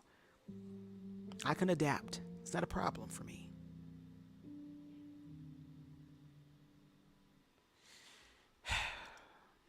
because it goes against the community guidelines, right, of that particular platform. If you want to go a little crazier in your content, we'll get your own website, host your own videos. So Lance is saying, Bubs, you want to talk shit about me? You want to speak about my commentary? You want to talk about me and do shit about me? You better go ahead and get your own platform. You better go ahead and get your own stuff or whatever. So again, I'm not shaken by this threat. I don't get paid for this channel. And if this channel was to be terminated tonight, BubzDaGawd is still around the interwebs because I've also collabed with other people as well. So you can type in BubzDaGawd, you will see my content, but you see other content creators' content as well. And just like you said, sir, I don't underestimate you. I'm not even trying to make this a problematic or a battle type of thing. It only intensified when you opened your mouth and praised Uganda for killing queer people. That's when I started to look at you differently and look at you side eye because, see, you talking about, oh, people pretending to put a mask on and then going home and taking the mask off. You literally took your mask off when you said that. And what I've also come to discover too, as well as I do my education and my research on TikTok, all of the comment sections are fear-based comment sections. I literally have people saying, what's happening in Uganda, I wish it can happen here. Or it's going to happen here if y'all don't leave the kids alone. Shows how ignorant people are. But okay. Not only, baby, is y'all on the bullshit? Mother Nature, God, Source, Universe, the Supreme Being, Karma is with the shit too. And we entering into the age, we're already kind of always somewhat into it, but the age of Aquarius. And I'm going to say all this stuff. I keep repeating this because this is truth. This is truth. This is truth. It's not the only truth, but it's also truth. And LanceScurv and those who think like him have not provided any forms of truth. Not in the comment sections. They're sitting here trying to weaponize queer people against queer people, just like how white supremacy weaponizes black people against black people. It's like we are taking on the mindset of the oppressor. It's like now there's another spiritual transference, girl. They came over and colonized and had the Bible and we had the land. They taught us how to pray. When we opened our eyes, girl, we had the Bible and they had the land. And now they're trying to reverse Uno the shit by taking all their transgressions once again and putting it on us and to say, hey, look at what those people are doing. But they're not even trying to talk to the people to try to understand why the people are doing what they're doing. And then you get up online and say things like, oh, well, you must have been touched or you must have been this. All this other religious pseudo bullshit that they can't even verify. So yes, there are going to be people like myself who, after doing commentary on you for a while and realizing how you're just willing to hold on to your ignorances and your biases, and then when you talked about Uganda and being happy about it, okay then, well, we're going to play that game then.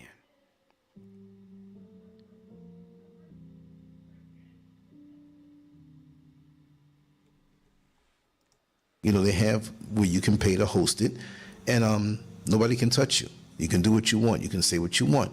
And you also have to spread your stuff on different podcast platforms that have a little more leniency.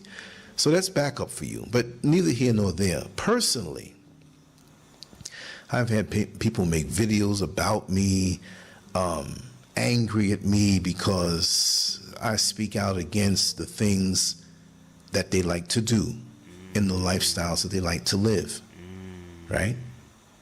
I don't have time to be scared of anybody, phobic about anybody. You do. Trust me, these individuals who make these videos, they can meet me in the alleyway at night, at dark, anytime, and I'm quite sure they wouldn't have something to say to me.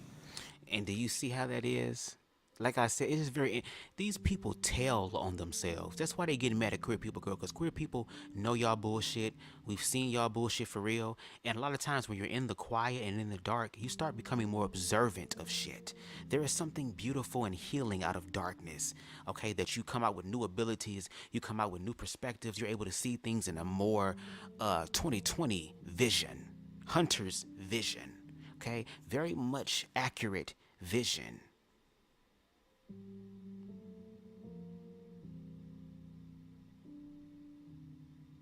That's why y'all mad.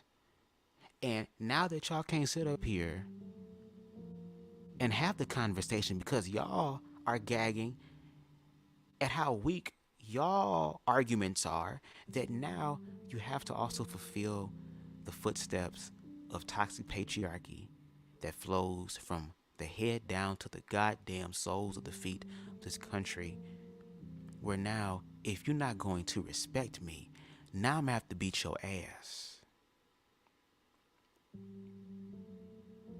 And when people start talking like that before they give their points, 9 times out of 10, you know they don't have anything to say.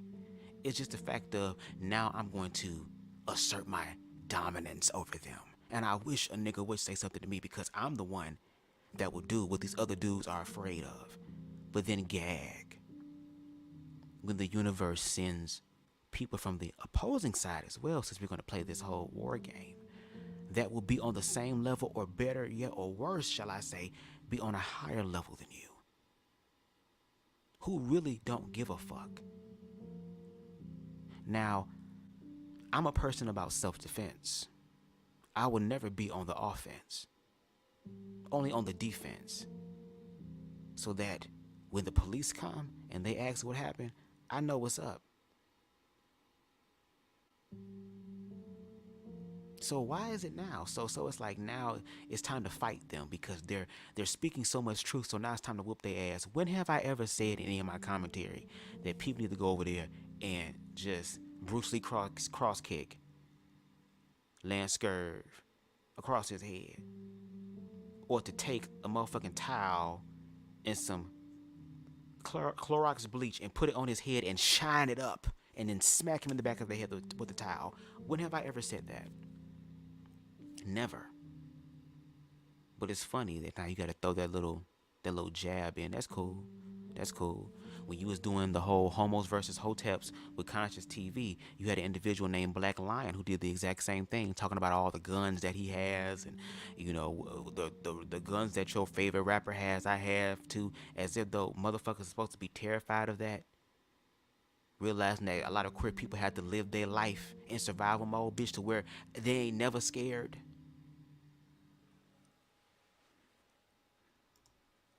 You see what I mean? Keyboard warriors. But if you are happy within yourself, right, why do you have to continue to snap at me when most of the time I'm not even saying anything about what they like to do? Lance, I literally sit here and listen to your commentary about queer people, and I make sure to do it live so that I know I'm not the only one. I've had heterosexual people come into my chat who are like, whoa, this bro Lance is wrong about queer people. Like, wow. And again, this is on the internet. And even though LanceScurv got that video removed from YouTube, baby, that video is on Rumble. Okay, something told me to upload it on Rumble because I knew something was going to happen. I just didn't know it would be like this from this individual. Okay? Wow, like,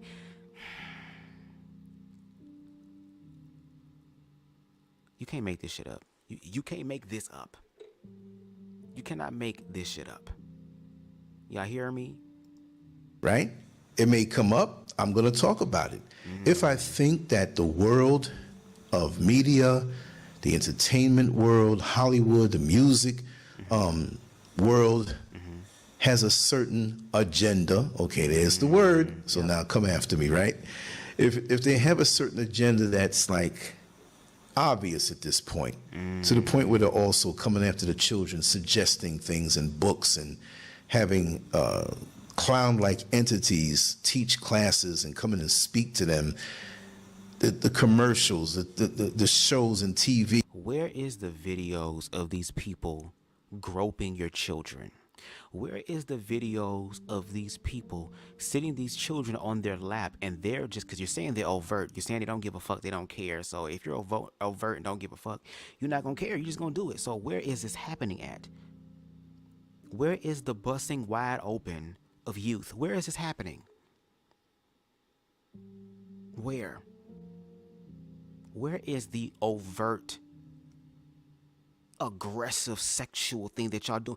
And okay, let's take the whole fact with the drag queens and people talking about drag queens performing in spandex and tights and all this other type of shit. Okay, well, let's play that game then. If we're going to do that, we got to cancel Nicki Minaj. We got to cancel Beyonce.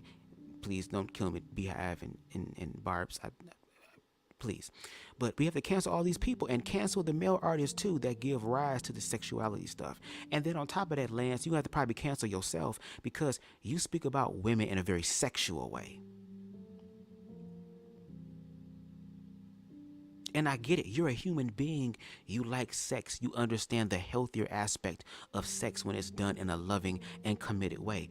I believe the same thing. That's why I'm single. I'm single. You're going to bring up singleness where I'm like, I'm so glad I'm healed. Because if I was the old me, I would have probably, that would have been the one that probably would have got me the most. It would have fucked me up like, bitch, what? But no, I'm single because I'm waiting for the right individual. I'm working on me. Because I'm living my best life and I want my partner to live their best life so we can come together and live our best lives. And because queer people have been hurt, there are people who are still healing from their experiences. So I'm going to wait until God, Source Universe, blesses me with the right one so I don't be a lot of heterosexual people who they get married off of lust and sex and fucking and all this shit first and then have fucked up marriages to where they have to step outside their marriage. And then on top of that, Lance, if you're going to be really honest and genuine and true, you said that you have a friend of yours that knows some of your deepest, darkest secrets. Why not expose that? Why not show us how real you are and how you done glowed up and how you done really gave your life to the Hotep Christ and how you have been better because of this? Seeing is believing. So help the ignorant, like you say that I am, see. You know, it's a bit much now. It's a bit much now. And also I will say that with those who are in more traditional relationships, right? That's the word. The nudity, the brash in your face, exposed bodies. If you're a singer, say, right? Why do you have to always show your breast and gyrate?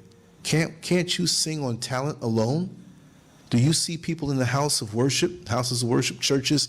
You know, I had my issues with the black church. Me too. And they're getting to be like that now. But for the most part, traditionally, they don't go in there to show their breasts and undulate in front of everybody. Some churches have allowed a little bit of that. And if you see how some of the women dress in the church too, and they may not be dancing and just going standing there, my God, I see more butts in the ashtray. But then again, it calls accountability on why are you looking at them like that in the house of God? If you trying to strengthen your relationship with the Father, why are you allowing this to disrupt you from your connection to the Father? Didn't it say that you would be tempted and you would not fall and be led into temptation? This is your opportunity to believe it. And there are some women who cannot help how they're built. Let's take Erica Campbell, for example, from the group Mary Mary. I think is it Erica Campbell? I think it's Erica Campbell. I think that's the one. But she had an album cover where she was dressed from head to toe, but her outfit shaped her body. And a lot of people felt some type of way about that. How many times have people talked about Yolanda Adams being fine as hell, and she ain't out here twerking in the busted and open, but she got a nice body?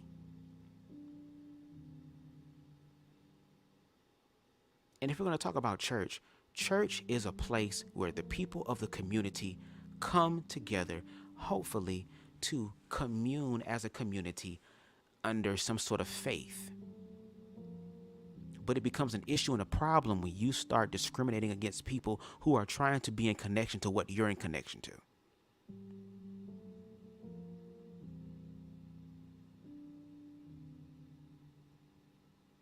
baby, it's a lot of fear here. Yes, Harold, thank you. Erica Campbell. Right? But that's what it is. But when you fixate on somebody, it makes me wonder, these types, especially the men. Now, I can understand women, but I can't understand men. Okay. I am a man. Correct. Why are you fixated on me? Well, Because you're a man who speaks ignorance. And that mindset is at large right now. And it's not contextual. It's not nuanced. And I'm going to say them words, baby. Those words are very imperative when it comes to BubzDaGawd, okay? And then you destroy or ostracize other expressions of men and say they're not real men. Meanwhile, we look at a lot of what quote-unquote real men are doing, and those real men are fucking up the black community more than these queer people ever could, because it's been the strength of the feminine energy, the strength of women, the strength of queer people that have kept the black community afloat, to where a lot of y'all feel some type of way because you feel like you incomplete without them when they're actually liberating themselves. Because if something was to happen to you, then what? They're supposed to be a damsel in distress and wait for God to send another motherfucker to take care of them? Or they can realize that I am who I am, and I'm not going to allow society to deem to me what I can and cannot do, especially if it's not harming you or harming other people.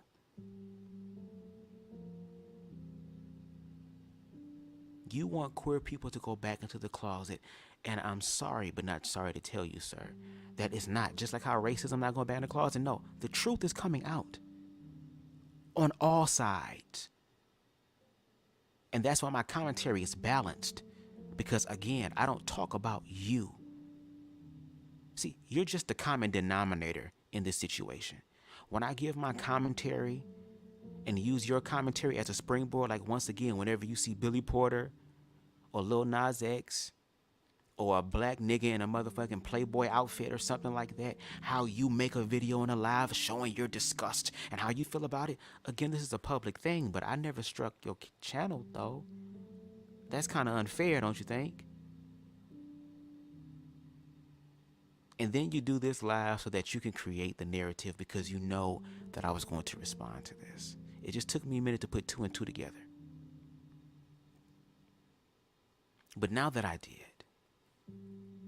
I'm still going to be the bigger person, even though I'm short right now. But I'm going to get a little bit of my lick back. No shade. Because again, like I said, I match energy.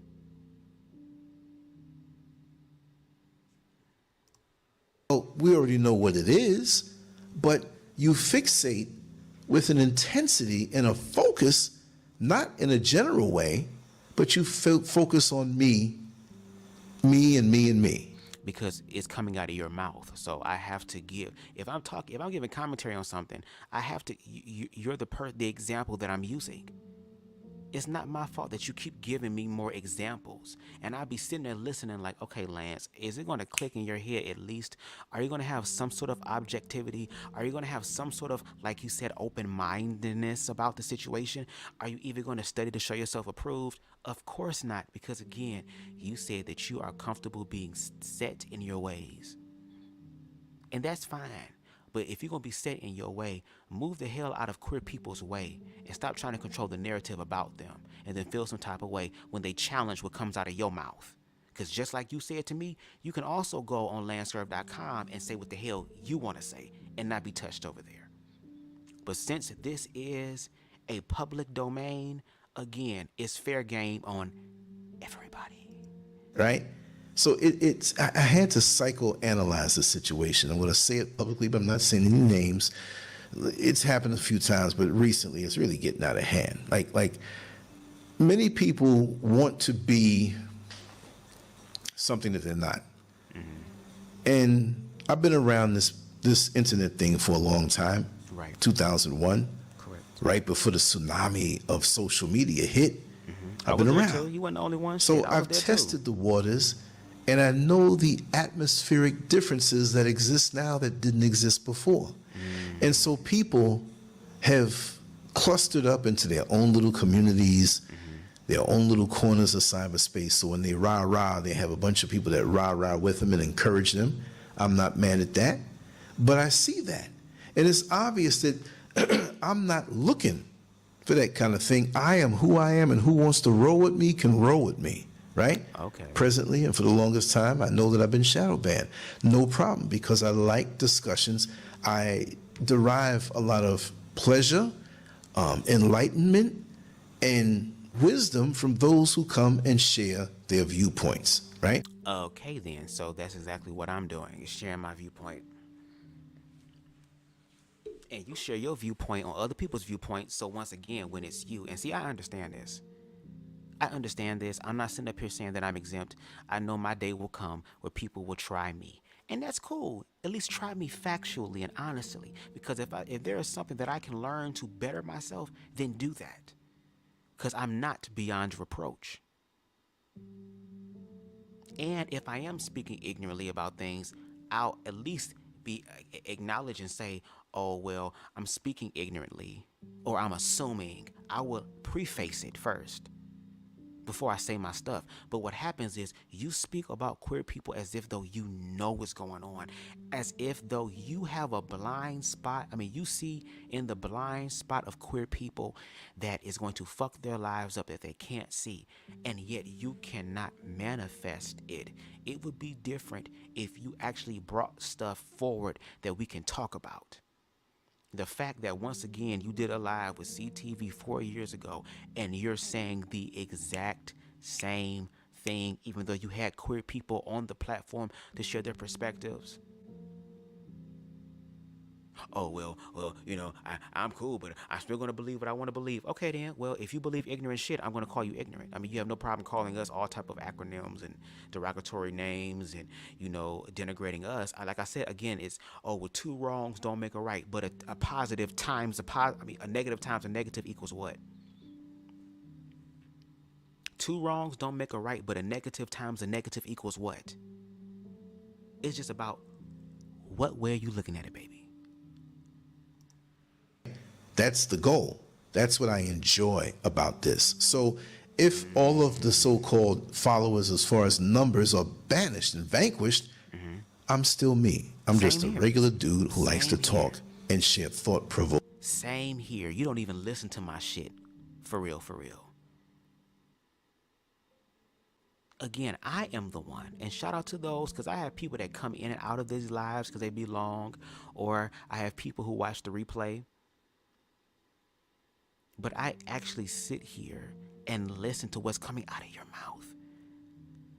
And like I said, again, I'm going to be saying this throughout the live, that guess what? You're not the only one. I'm challenging black men in general who have this thought process, who literally want to act out what the fuck is going to possibly happen over in Uganda and actively want to act out what white people or white supremacy has already done. They want their turn and their slice. And baby, black people, queer people, women, oppressed groups of people have been collateral long enough. It's time for y'all to figure out who the fuck y'all is. Now, yes, to Lance's point, there are people out there who do perpetrate, who do lie, scheme, and all that type of stuff. But to use me as an example for that when you ain't got nothing the fuck factual to speak about, that's when it becomes an issue. And again, I don't have any fear in my heart. Not towards you. For what? Content and conversations. I've done pretty well over the years with the different offerings that I have to share. And sometimes you'll have people who they will profess how you hate them because of what they do in the bedroom. But when you dig a little deeper, you see someone who, aside from those type of feelings toward me, there's an admiration, right? There's some kind of admiration, but it's fused with those other feelings, and the anger comes when they know they can't have you. What? I'm serious. What? That gotta be somebody else. That's gotta be somebody else. What?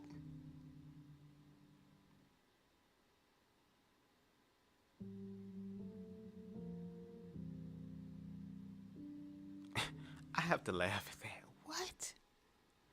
Now, this is the point where he don't say my name, but he speaks about the things that I've done. As far as my commentary and things that I've said, even said things about my YouTube channel, that is true. As far as me not getting 100 views on my stuff, I get like in the double digits, which I'm okay with that. Again, I don't despise small beginnings. Somebody got to start somewhere. I'm just very consistent, and I'm waiting for that opportunity to come back because I'm consistent. Okay? No shade. And the subscribers, all that type of stuff, that's perfectly fine. If you still ignorant, I'm still gonna say some shit. The fuck? Do I need an army behind me to feel validified about what's going on? No, you're speaking bullshit. It makes no sense. You can't prove it. You're afraid to talk about it. Because if we start talking about that conversation, we're gonna end up talking more about you. Because some of the things that you believed in is going to be called into question. And my thing is, if you're going to question queer people, again, it's equality across the board. Do you not understand that? Don't worry, y'all will. And when y'all do, don't take it personal. It's just a humanity check. Mother Nature, God, Source, Universe, whatever you want to call it, just coming through, checking on everybody's class, okay? She that irritating ass principal with them loud ass heels that you hear coming down the hallway that's checking every class. Don't fuck up. All the time by particular people, and they, oh, his bald head, oh, his bald head. So I'm taking it that you focusing on my head, and that's something you like about me. But what? There's something deep. Again, I said that because you called me BubzDaGawd. That's why I did that. Because again, you thought that I was beyond not playing the name calling game. Like I said, I'm with all of the smoke. I don't want it to be about that. I would prefer us to deal with the conversation in a very healthy way to show other people that it is possible for people to face their fears about queer people, for real, for real. But instead, y'all want to continue to believe y'all lies and then feel some type of way when you call you out on the lies. And if that's the case, let white people have their lies then. Let them lie. Let them have their opinion. That's their opinion. If they feel like black people should never ever get reparations, that's their opinion. If they feel like black people should never get affirmative action again, even though it's for white people, they're not going to get any of it. That's just my opinion. If I feel like y'all need to go back to Africa, that's just my opinion. Let their opinion be their opinion. Yes, the truth will set you free, but a lot of times people can't handle the truth. It's too jarring. Not there's something you like about me. He clearly does not watch your content to understand, but have a rebuttal. Of course. Because for a lot of heterosexual men, a gay man checking you like this, what the fuck? And like I said, what intensified it for me was when he called for the approval of the execution of Ugandan queer people.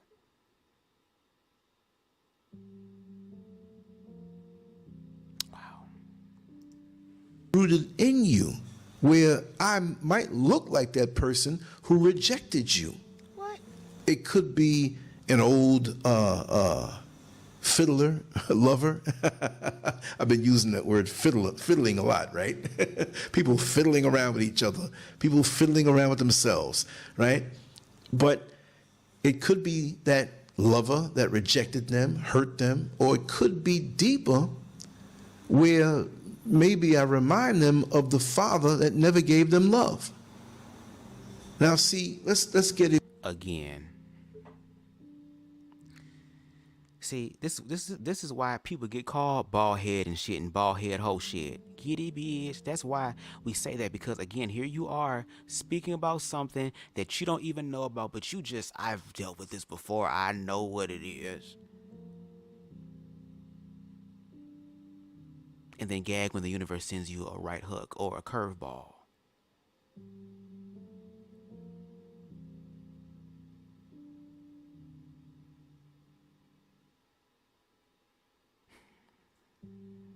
You said you was about community, and again, the universe is testing you to see how much about community you're really about.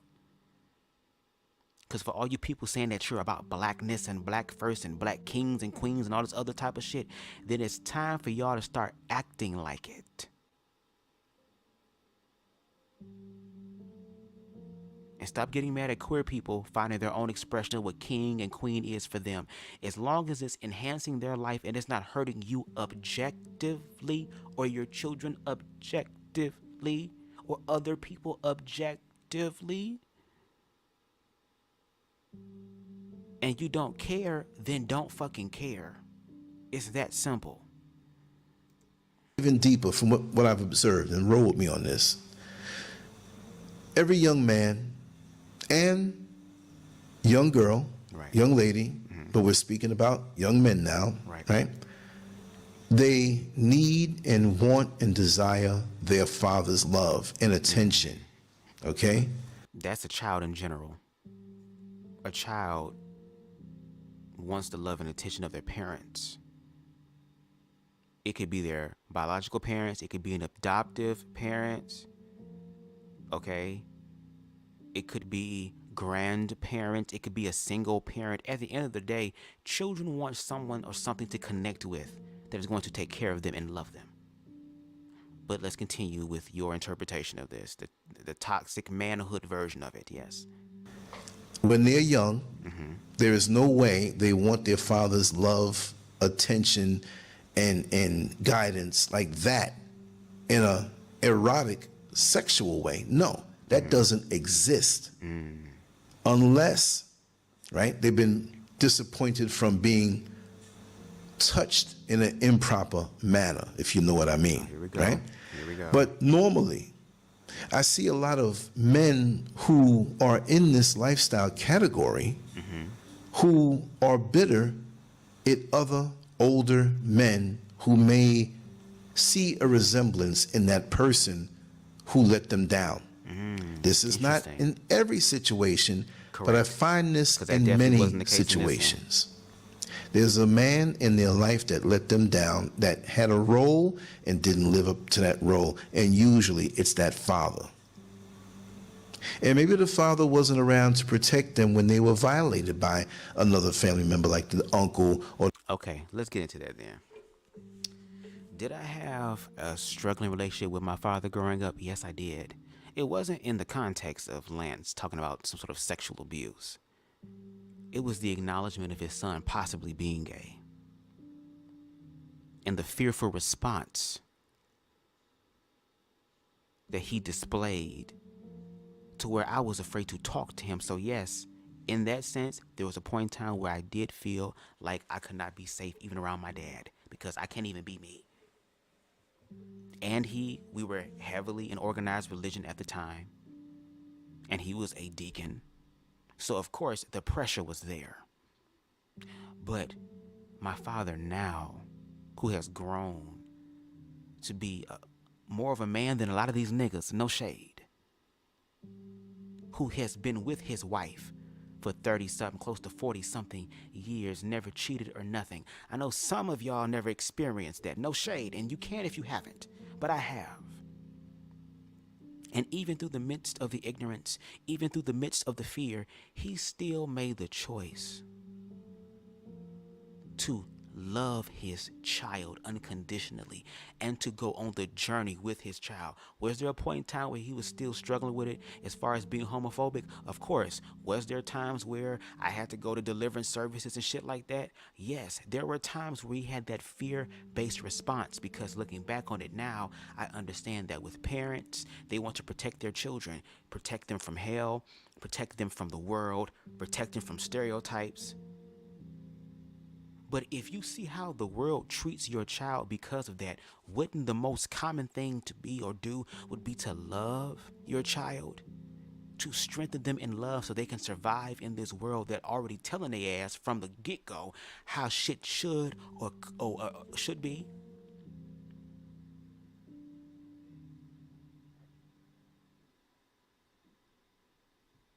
But no, a lot of parents are more concerned about what people are going to think about them as a parent. Just because you a parent don't mean you equipped to be a parent, and no shade. New parents never been parents before, so that's a journey for themselves, but they don't operate in love.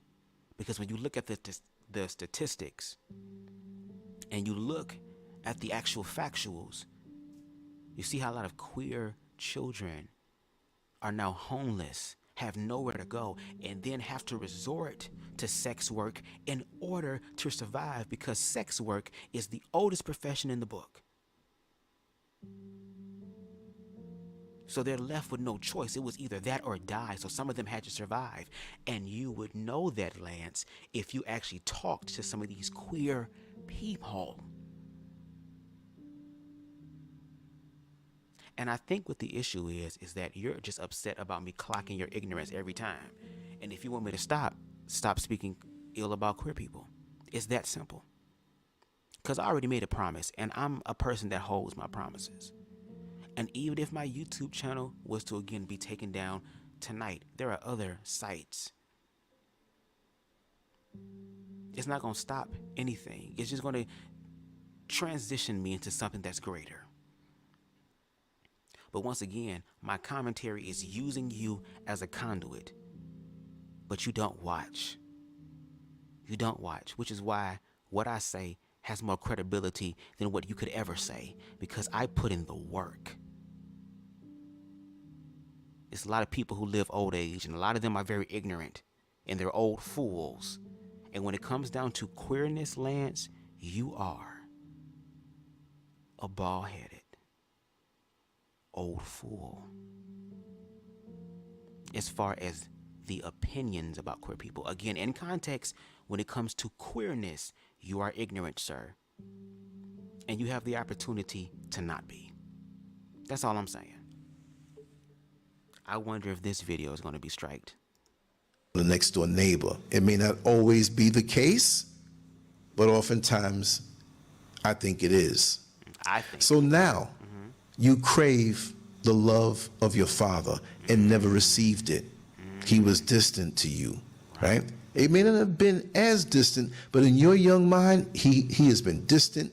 He didn't do the things that he should have done as a father for you. So now you have this innate feeling and propensity to not like guys who, and I'm talking about without any sexual or, rainbow feelings, right? Wow. But men that you see as you get older, you're now 7, you're 8, you're 9 years old, and so now you're a little tense, disappointed before any other relationship can start, as far as like maybe a friend's father, right? You're young and you're friendly with your friend's father, or the gym teacher at school, and just that and only that. Now you have messed up. You didn't do it, but in your mind you take it that way, that things are messed up for you and you never receive what it is that you want. Now you get older and you begin to have the stirrings of the testosterone that's hitting your body. You know that there's a strange feeling that you have that sometimes accidentally we touch ourselves, which results in orgasm, and we're like, oh my God, we don't know where to place it. The physical thing has happened, and yet we really haven't assigned it to a woman's body and how she turns you on and the romantic things you can do with a woman. Some guys have these feelings toward men. Now they're all in their secret world, because for the most part people are coming out, but still many prefer not to do that because they want to hold it in. Family, friends, community might not accept it in their mind. They think that it's safe to stay in what they call the closet, and it's for everybody to choose their path, whatever it is that you want to do, however far you want to go. But don't think everybody's going to agree with you and applaud you. See? So now. What? What? Bro, what the fuck? What? Give it up, y'all. Give it up, y'all. LanceScurv has solved what scientists could not. He has identified the reasonings of people becoming queer. Okay. Baby, he deserves a Nobel Peace Prize. Okay. Philanthropist. Okay, I can't even say that word. Of the year, of the century. He alone, through his research, his tireless hours of research, okay, sweat, blood, and tears went into trying to find the answer that could explain why someone is queer. And then he turns around and applies it to people. So again, even when Lance is speaking on me, he's speaking ignorantly. Nothing has changed. The way you speaking on me is like how you speaking on queer people. You don't know a damn thing. And I get it. Lance is going to be like, oh, he fell into my trap. See, I told y'all, I'm not the one. He's the one to delude. See, he wants to control the narrative. And that's okay. You can control the narrative. He know what the truth is. He know what the truth is. Because like I said earlier, he did a rooftop perspectives, and baby, he was sitting there. I was sitting there listening to some things, and you know, they were saying some things that made sense, and it made me think, and I had to call people up and talk to them about it. What I said stirred your soul. See, you got a flashback from when Conscious TV called you, or he heard, or he did a response to your video, and I think y'all had a brief conversation before the live. You had a flashback. That's what it was. He felt there was going to be some sort of demonic encroachment that was going to happen, and it was going to leap forward if it happens again. No, it was the opportunity for you to actually understand the truth. And to be honest, I was supposed to be on that live 4 years ago. So I don't know, maybe he can interpret it. Oh, you didn't get the live you wanted, so you want to get it again. Your commentary is enough. Me speaking on your commentary is enough. I ain't ever got to talk to you, but I'm going to talk about your bullshit. The shit that comes out of your mouth about queer people, I'm going to talk about it. Just like how whenever white supremacist shit do something, you going to open up your mouth and speak on it, right? Okay, then. Again, we are all equal. Ain't nobody exempt. It don't mean a damn thing. It would be best for people to come together. We're online. We're seeing all types of people. We see people that we like. We see people that we're not interested in. We see people that just turn our stomach. Right. You have the right to go in the upper corner and click that box and get off that video, or hit the back button and go back somewhere else. You're absolutely right. But when you choose to fixate on somebody that doesn't know you and really doesn't even care if you don't like the things that I say, because I have the right. But now you begin to edit the face. You begin to go and listen to long swatches like when you look at the material, right? Of content and dialogue, and edit it up and then talk over it and try to get people behind you. And you will find people like you who feel the same way. But it's really bad when you can't even get 100 hits on your videos with these long diatribes that it's focused on me. That's gotta really hurt. So basically you're learning that really people just don't really care about what you feel. And you do.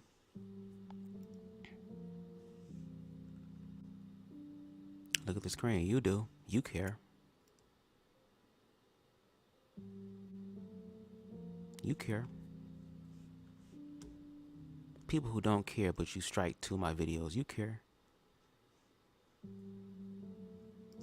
Because people who don't really care, don't really care. And to be honest, people who don't really care will actually sit down and actually absolve whatever the issue is, because they don't care like that. So let's not talk about you don't care. Meanwhile, 2 of my videos is off YouTube now. Again, this is not coincidental. I have a level of discernment. See, you think you're the only one that have discernment. I don't know if you think that because people are gay that they sacrifice the spiritual aspect for them to have discernment. I have discernment. But the difference between you and me, because again, I'm already saying your name and I ain't getting no views. And it wasn't about the views anyway. Because again, I want the right people to hear my content. And if that's only a few, that's fine. You don't know what those few can do. I ain't worried about the numbers. That's going to come in time. I'm just talking about the bullshit that affects my life and the life of other queer people. That's what I'm talking about. Because your commentary affects my life. I can love myself as much as I want to. Doesn't mean it's going to stop anybody from hate criming me. And when I've had experiences with homophobia, it has been from people who looked like me. And I'm doing this commentary so that the next generation doesn't have to deal with this.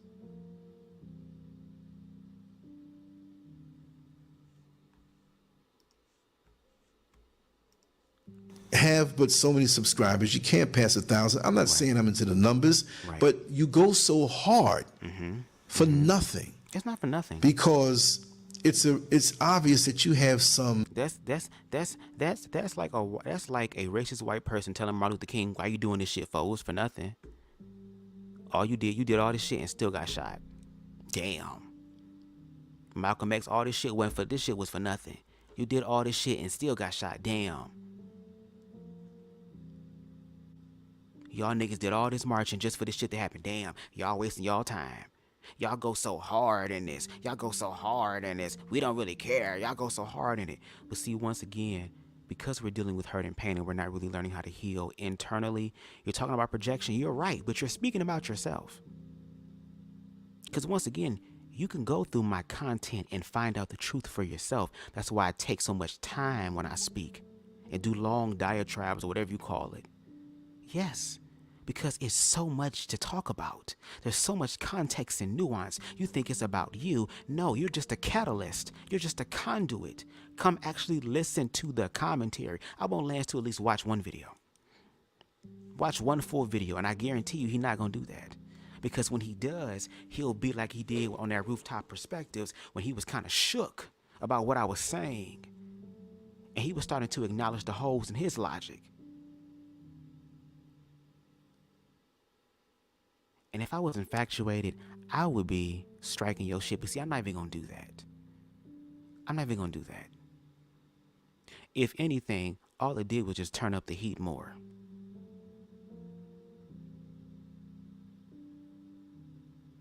And like I said, I ain't got to talk to you. I can talk to Sister Beatrice Noel.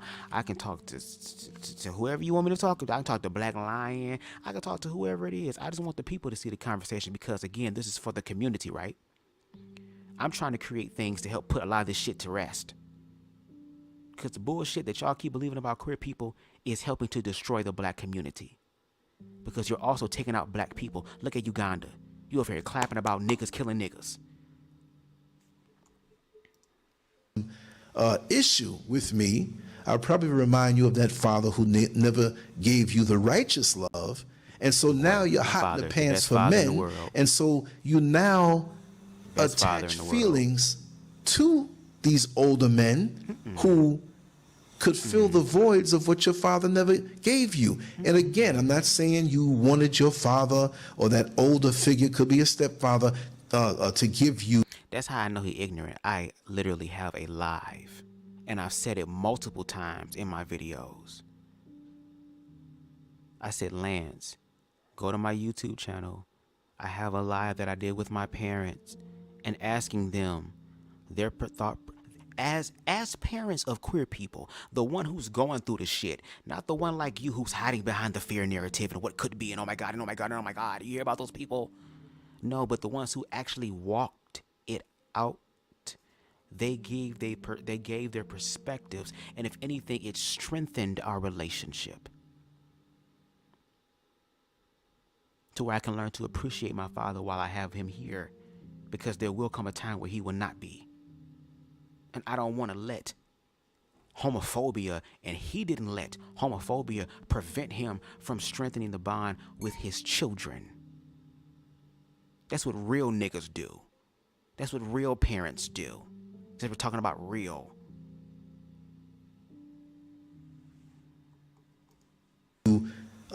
Sexual attention, no. But when you have such a void in your heart. And since we're going to play them games, my father never came to me talking about Christopher Street. My father never came to me talking about the gay district. My father never came to me picking up clients from the motherfucking thing. He never told me about that. No shade. From young, sometimes inadvertently, it attaches itself. What? So I'm not souping myself up. I'm not even saying I want that kind of attention. But I think homeboy has some kind of conflicted feelings toward me to put so much energy and focus. It's just like the young guy who is in elementary school with a young lady who's a classmate, and all through the day, all he's saying to her, oh, you're ugly. I don't like you. You don't look good. And really and truly, that young man likes that young lady, but doesn't know how to say. I am literally trying not to get offended by Lance thinking that I have some sort of attraction to him. I don't know what type of men's blue chew toys or chews that you taking. I don't know if the Viagra dosage didn't went up. I don't know, but you starting to think about other shit. Again, I would rather get gangbanged by a pride of hyenas. I'd rather wrap my body up in all types of steaks and chickens and fish and shit and jump into a backyard full of hungry pit bulls. Okay? I'd rather stick my whole head up the ass of an elephant and be like Mr. Slave when he stuck that mouse up his ass in South Park. I would do all of that before I would ever do anything with you. Please stop this narrative that there is some sort of sexual attraction towards you. Please, can you stop it? I'm literally turning into a trans woman thinking about you sexually. It does nothing for me.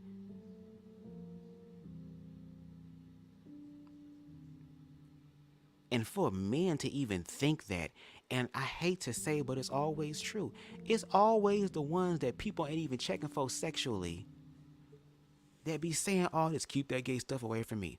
That's how, what's understood needs no explanation. We know this.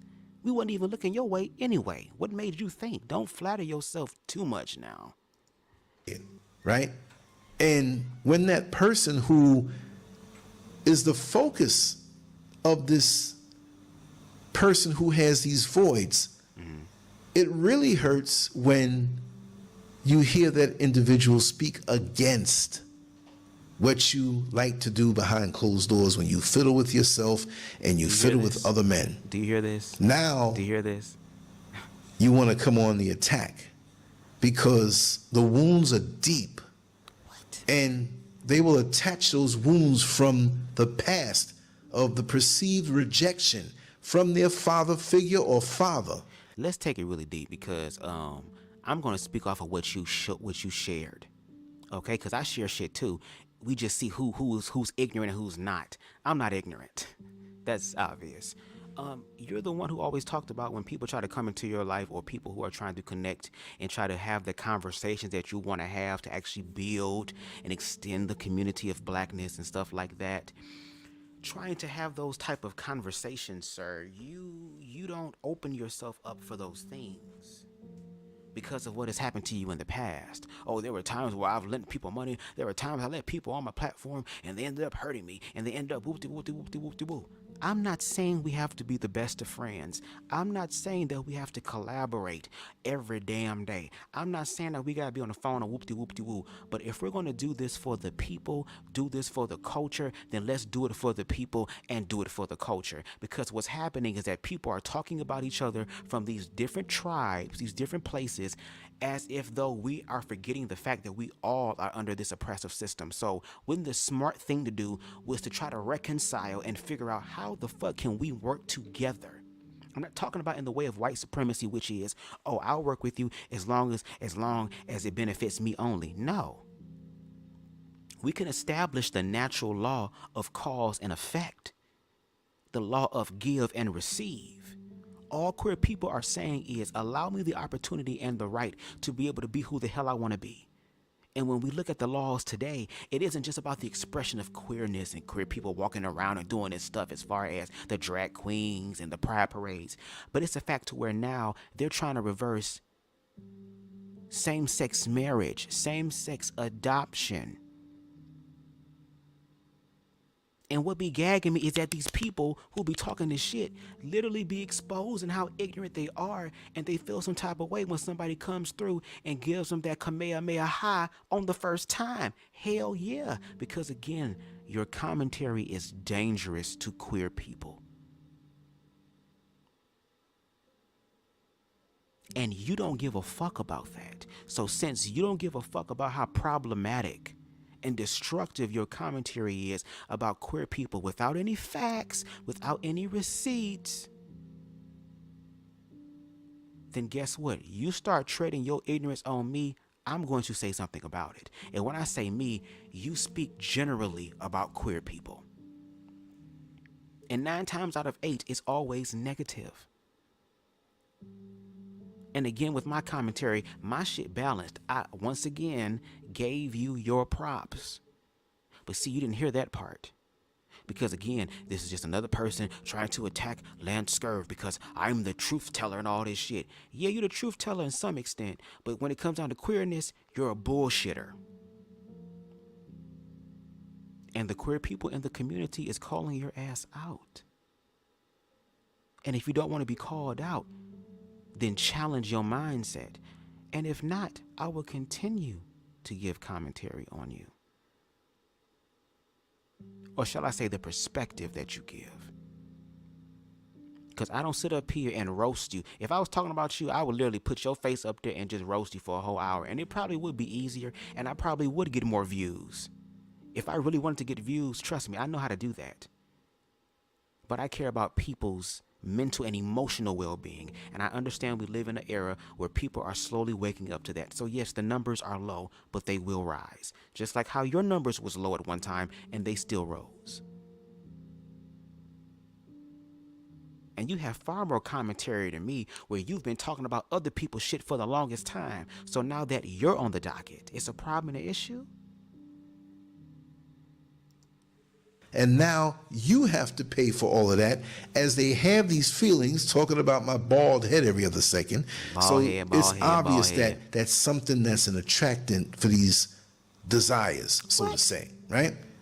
But you can't stand this person because they're speaking out, and you just go on all their videos, and anything that I say against that rainbow lifestyle or not agreeing with it, you're pissed off at it. It would be different if you brought up facts. See, I'm an objective person. I'm still a lover of truth. But you have to present the truth. Again, when we do a proper analysis, there has to be a credible timeline. I feel like I'm a teacher who's teaching the 4th grade, and I'm always getting a new class every day.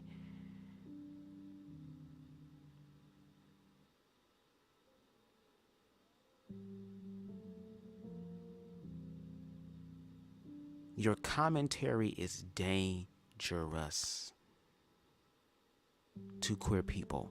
And I'm telling you that as somebody who is also black.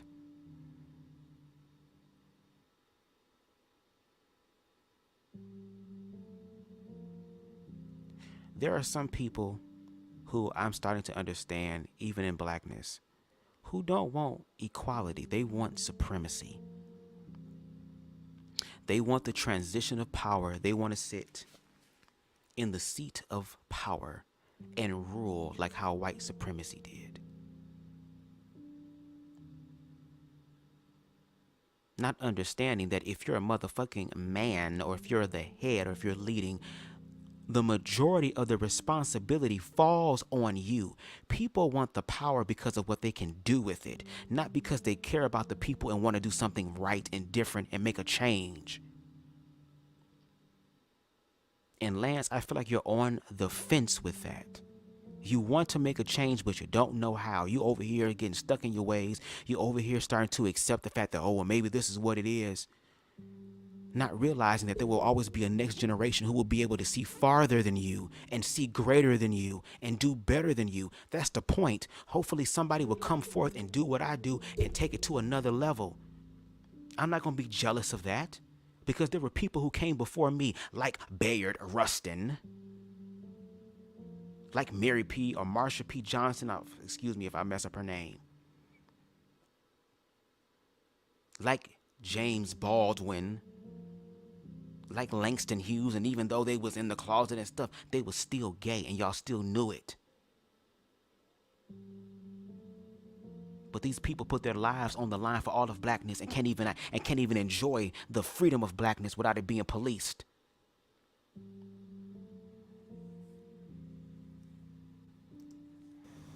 It's something.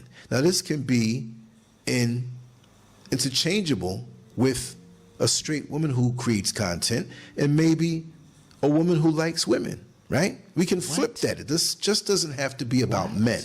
But what I mean to say is that we have so many people who follow different influences or different bona fide celebrities that happen to also be online. We have so many people who can observe them, watch them up close and personal, where it's not just a performance. Like back in the day growing up, if you didn't go to a live concert, we didn't have the up-to-date news and videos and stuff. We had to watch stuff on TV, and there was really very little of that, unless you watched Soul Train to see a certain star sing a song, and lots of times they lip-synced it. But you didn't have enough data or stimulation by them or content to really latch on to them in a very, very intimate way. Of course, when you saw Bernadette Stannis is her name, from Good Times, of course the fellas would see her shape and how fresh she looked and it's like, whoa, you know? But she wasn't putting it out there on purpose like that. That's just the way it was. So, do you hear that?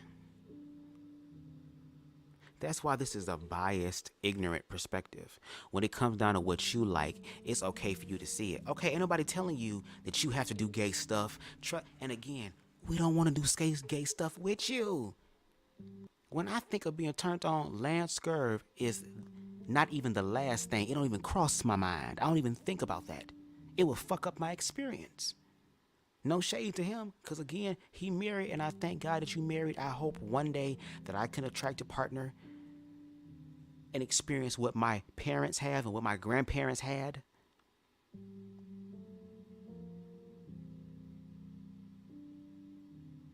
But the way you thinking about this shit, it's kind of like, is there something you want to tell me, Lance? When your father told you about Christopher Street, did it plant a seed in your mind? Did you have some experience? Is there some experiences that maybe you have had that you would like to share with the class, sir? Because I don't homoeroticize you at all, but the fact that you're taking this and saying, oh, well, he must want to be with me. You know, he's gay. You know them gays. They just love men and they just like, what?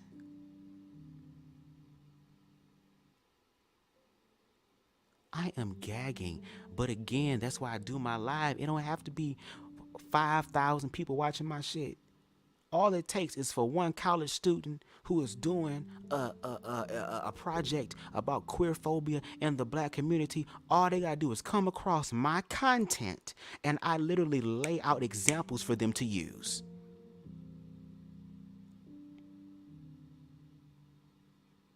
Like the intro of my channel says, I died and left a legacy. Oh, but baby, I'll still live through technology so that years down the road, when people from future generations access what the old world was, they're going to look at some of this shit and be like, wow, some of these people were ignorant as hell, fear-based as hell, played into their own demise collectively. And also, my commentary is for people who have the mental fortitude. I understand that people don't have the ability to fly Delta. Okay, some of you hoes be flying Spirit and shit. You can't afford to have a very comfortable ride when it comes down to this stuff, because this shit is deep. It ain't just cookie cutter on the surface. There it is. It's handled. No, this is deep shit to where people have lost their lives trying to find the truth to set everybody free. And the fact that you keep uploading content that speaks ill about queer people without proving it, you are literally playing into the destruction of America and what these powers that be want. You talk about distractions, hell yeah. You continue to push and choose to connect to the distraction. I'm the one over here trying to have a conversation to dilute it. And I'm the one that have the facts and the proof and the receipts. If anything, I should be the one afraid. I should be the one running away from the conversation. I should be the one that should be flagging channels. Since I'm the ignorant one, since I'm the one that's reprobated, since I'm the one that's caught in the grips of the gay agenda. We had Right On magazine, for those who can remember back that far, and you would see the Jacksons, you'd see Lola Falana, you'd see different stars there. And so that was our way, on top of the little clips that we got on TV, to really have a piece of them.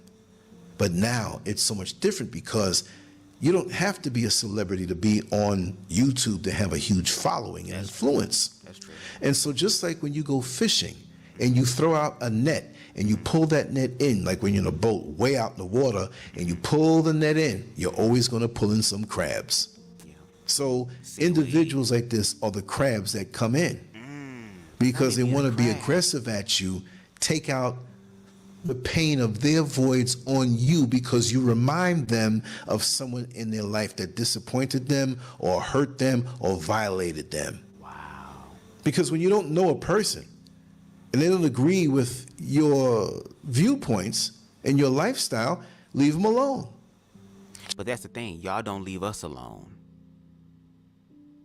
Because whenever there is a feminine gay man on the television or on the screen or being talked about, or Santana or Lil Nas X or Billy Porter, y'all favorite, Tyler Perry, all these other queer men up there getting shine, getting recognition, y'all care then. Y'all want to make videos then. Y'all want to do lives then. You want to speak about the agenda then.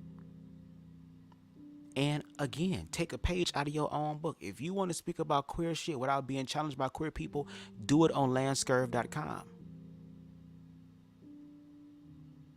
That's what you told me. You told me, basically, and people who think like me, to go ahead and get our own shit. Because at this point, it gives the illusion that you're going to sit up here and utilize the weapon of the enemy of all of us, which is to strike our channels. And I didn't even do that to you. I don't want your freedom of speech to be taken away. If anything, I want you to speak I want you to speak the real truth. I want you to speak the real truth. I want you to speak how you really feel, so we can get down to the real nitty gritty, because I need to see that ego show up so that we can deal with it. Because again, your commentary influences churches to continue to perpetuate queer-phobia towards queer people. Your commentary continues to strengthen the fears of black parents when it comes down to their black children.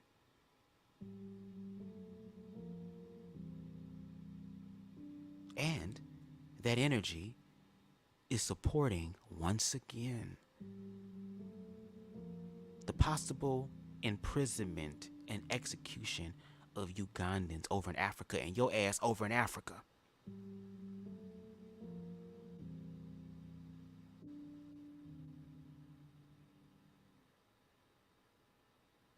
This is what happens when you have true discernment. Because when you do true discernment, you also study to show yourself approved. Because all the discernment does is gives you an opportunity to verify what's going on. And Lance, you have not done that. You have done a lazy ass job, a poor piss ass Lawn Street job, trying to analyze me. But see, I get it. You want to do it from a place that's comfortable. Because the fact that you're talking about me being attracted to you when I've never said that, that might be a little hint about something on your side. I mean, since we're assuming, you know. Now I'm going to continue this shit because I'm ready to eat something and smoke something, okay? Just leave me alone. You can call me a name and just leave me alone. You know what I mean? But again, it doesn't bother me because I am a very focused individual. And I've known individuals who were in that particular lifestyle. Yes, we got along good. They actually came on the show. And we did shows together, but the world never knew that they were in that lifestyle because they came as a black man. But that's a part of their life experience. They're also a black man, but a queer man. So how can you speak about queer people and understanding queer people when you don't even have the conversations publicly with the queer people about queer shit? Because y'all the ones that have questions. Do you see how dumb this sounds? See how ignorant this sounds? That's like a white person saying, hey, I want to have a conversation with somebody that's non-threatening. No. If it's real, have a conversation with somebody who has facts. And you wouldn't even know he was gay because he was black first. Okay, but he not black, but he not black only.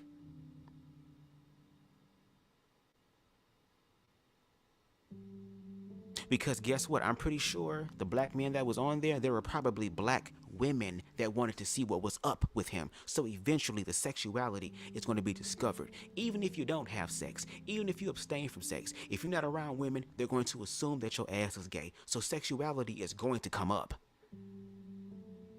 It's just you'll have a problem with people who are open about it. And at least they're telling you the truth. Openly queer people can help destroy the DL culture. Openly queer people can help alleviate the fears that women have about gay men and vice versa. If you allow these people to be themselves and not be pressed about what they're doing, then you can actually manifest what I don't care looks like, because on the screen doesn't show that I don't care.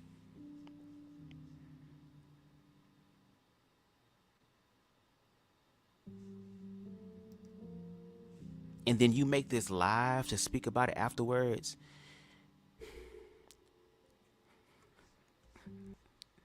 Baby, I am a product of the house of motherfucking consciousness, girl. Okay? Trained by a bad bitch. So much to the point to where a bitch had to go in the wilderness like Jesus for 40 days and 40 nights and figure out how the hell he is and have himself be tempted by goddamn Satan and finding out what his voice sounds like amidst all the bullshit in the world. Because if you ever decide to have this conversation, I'm going to finish what Conscious TV didn't. And it wasn't because he couldn't. Because the nigga is known as the finisher, bitch, and the closer.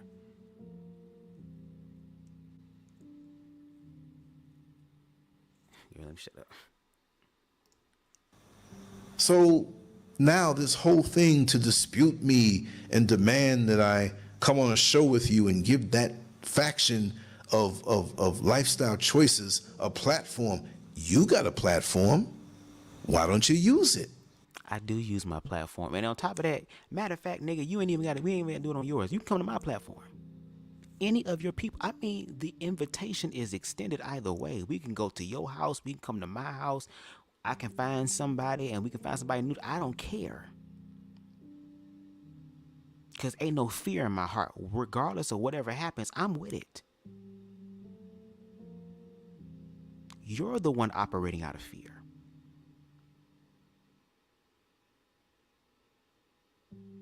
And there are other people who operate out of fear just like you do that's actually affecting the queer community. We see it now. We've been seeing it, but we definitely see it now.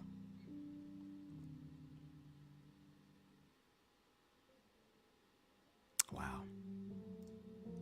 And don't use it to attack people.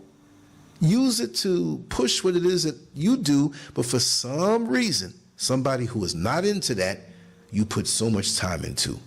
but you're not into queerness, but you still do a live where you talk about you talked about Saucy Santana multiple times. You talked about Lil Nas X a few times. You even mentioned Bootsy and was saying, was Bootsy right?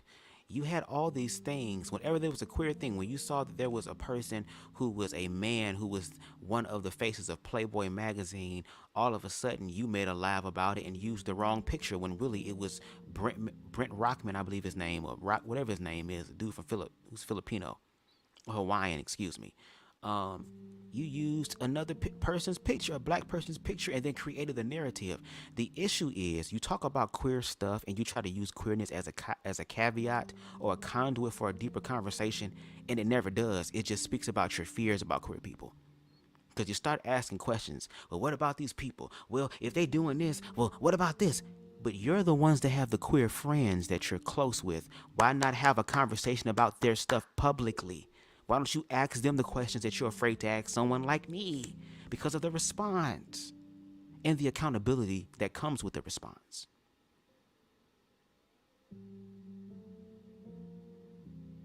I respect my elders, but I'm also grown too. And I don't submit to an old fool. And like I said, when it comes down to your viewpoints and perspectives and opinions about queer people, I'm here to tell you objectively, just like you can share your opinion, I'm letting you know that your opinion is full of shit.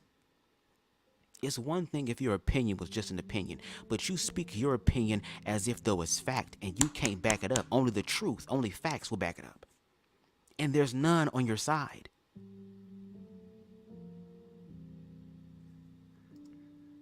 You know, if you were a woman, I'd be flattered. I don't want you to be flattered wow, now. really, I still got it. I'm 60 years. I don't want you to be flattered at all about me. No, that's not even the context. Again, I feel offended that you took it in that way. Please. Old, right? Why? Hold on, let me get something in here. Bullshit. A bullshit. A bullshit. A bullshit. Bullshit. But that's what I feel it is. Not what you know. It's so easy to attach yourself to people. It's so easy to not know someone and just come against them. Wow. It's so easy to have these entities out in cyberspace who are... It's so easy to deflect what's coming out your mouth. It's so easy to all of a sudden, when it comes down to accountability, now you have context and nuance. You can understand certain things, and I can explain my humanity side and all this other type of stuff that I am. And I know that all of a sudden you can explain yourself, but when queer people explain themselves, y'all don't care. But yet give commentary on the people you don't care about. I'm just giving my commentary as a response. All of my commentaries have been responses to your videos.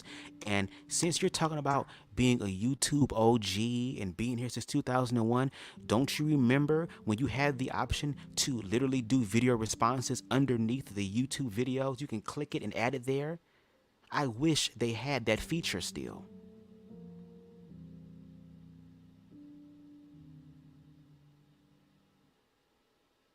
And again, I'm not getting views, so if anything, you shouldn't even be pressed about what I'm saying anyway. But you are, because you understand that the shit you're saying is even full of shit, and you're struggling with that. Let's play the assumption game again. You're struggling with that. Because I feel a man who is secure in himself is not going to feel some type of way about a queer person's existence at all, because he knows who he is. And if his child happens to be queer, because that is definitely a possibility, are you going to stop being a parent, or are you going to upgrade your parenting? Which means that I'm scared as hell. I don't know what this journey looks like, but God damn it, I love my child unconditionally, which means there is no condition. There is nothing that can happen that can make me not love you. But I'm going to go down this journey with you, and whatever it looks like, I love you and I'm there for you. That's what people want. At the end of the day, people want love. They want affection. They want connection. They want companionship. And even queer people want those things. We live in a society now where they're trying to reverse all of that. So yes, queer people are going to speak with passion, and this passion is very tamed because again, I'm not reading you as a person, I'm reading the ignorant ass, toxic ass mindset when it comes to queer people. And you're not even going to watch all this shit anyway. You're going to watch about 5 minutes and see, he talked about me. I knew it. I knew he was. See, I knew. That's the problem. You don't know. You be thinking. You be assuming. You be having hypotheses, but you never test them to see if it's true. Watching you at every chance they get, some occasionally, some every now and then. It's your choice to stay online as much as you want. But when you start to attack people and fixate on them, that's not going to work. If you want fame, if you want more numbers, be sincere and pick a just cause, a brand to offer to people, to be a voice for them.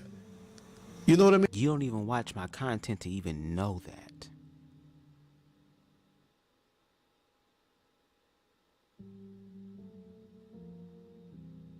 That's what I'm saying. I watch your content, so I'm speaking objectively, and I'm also speaking about what you're saying. You are speaking based off of interpretations of what you believe you think that I'm saying, and you don't even sit down to watch the entire video. Again, don't be mad at me because just like how you does this internet shit, you're not the only one. And you're talking about a just cause. I am talking about a just cause. I'm talking about queer people.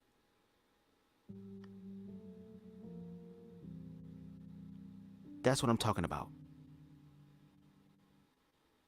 I'm talking about the plight of queer people for the longest time, and especially in blackness. If we're going to talk about upgrading and evolving blackness, we need to do something different. So we need to start having different conversations. That's the point.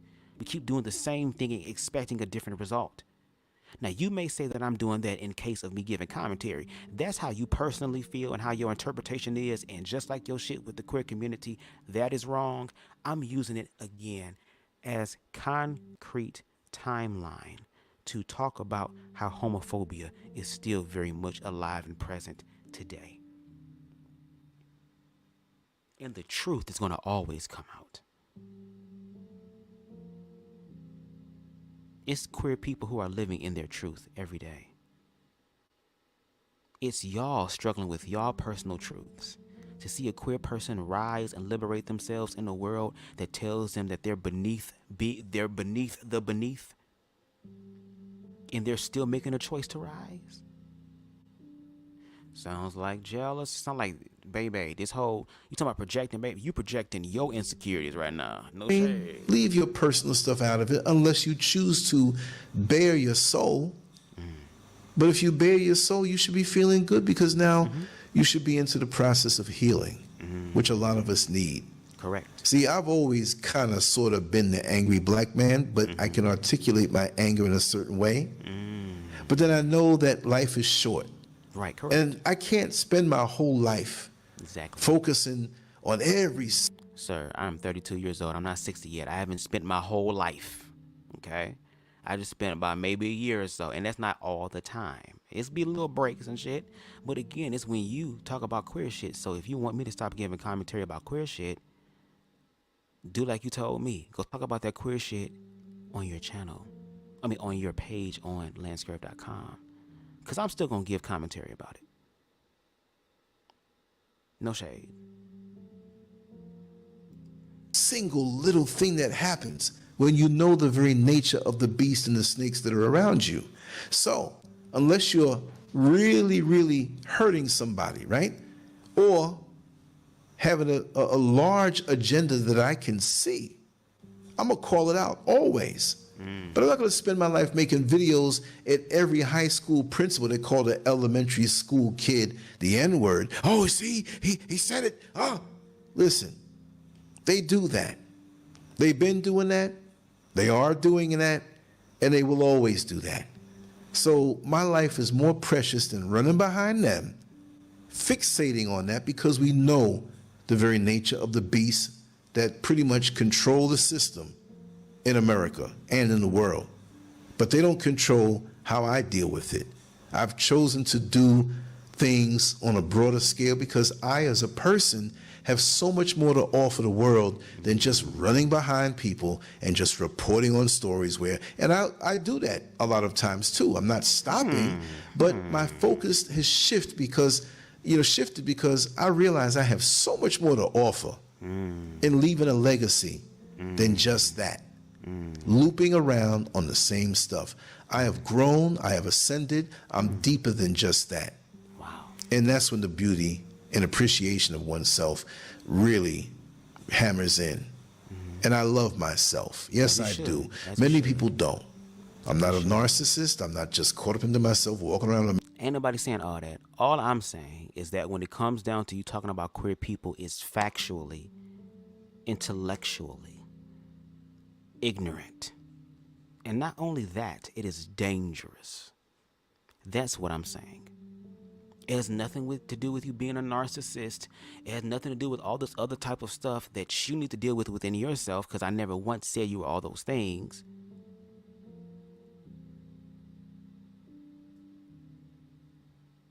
Again, what I'm saying is that your viewpoint and your perspective is ignorant as fuck when it comes to queer people. That's what I'm saying, sir. That's it. It's that simple. All this other mental gymnastics you got going on with this shit, it don't take all of that. Mirror, looking at myself, I'm aging. I'm not the person that I used to be at 20 or 25 years old, Right. but I will take this version over that version because I know so much more. And I know what I see when it's coming at me.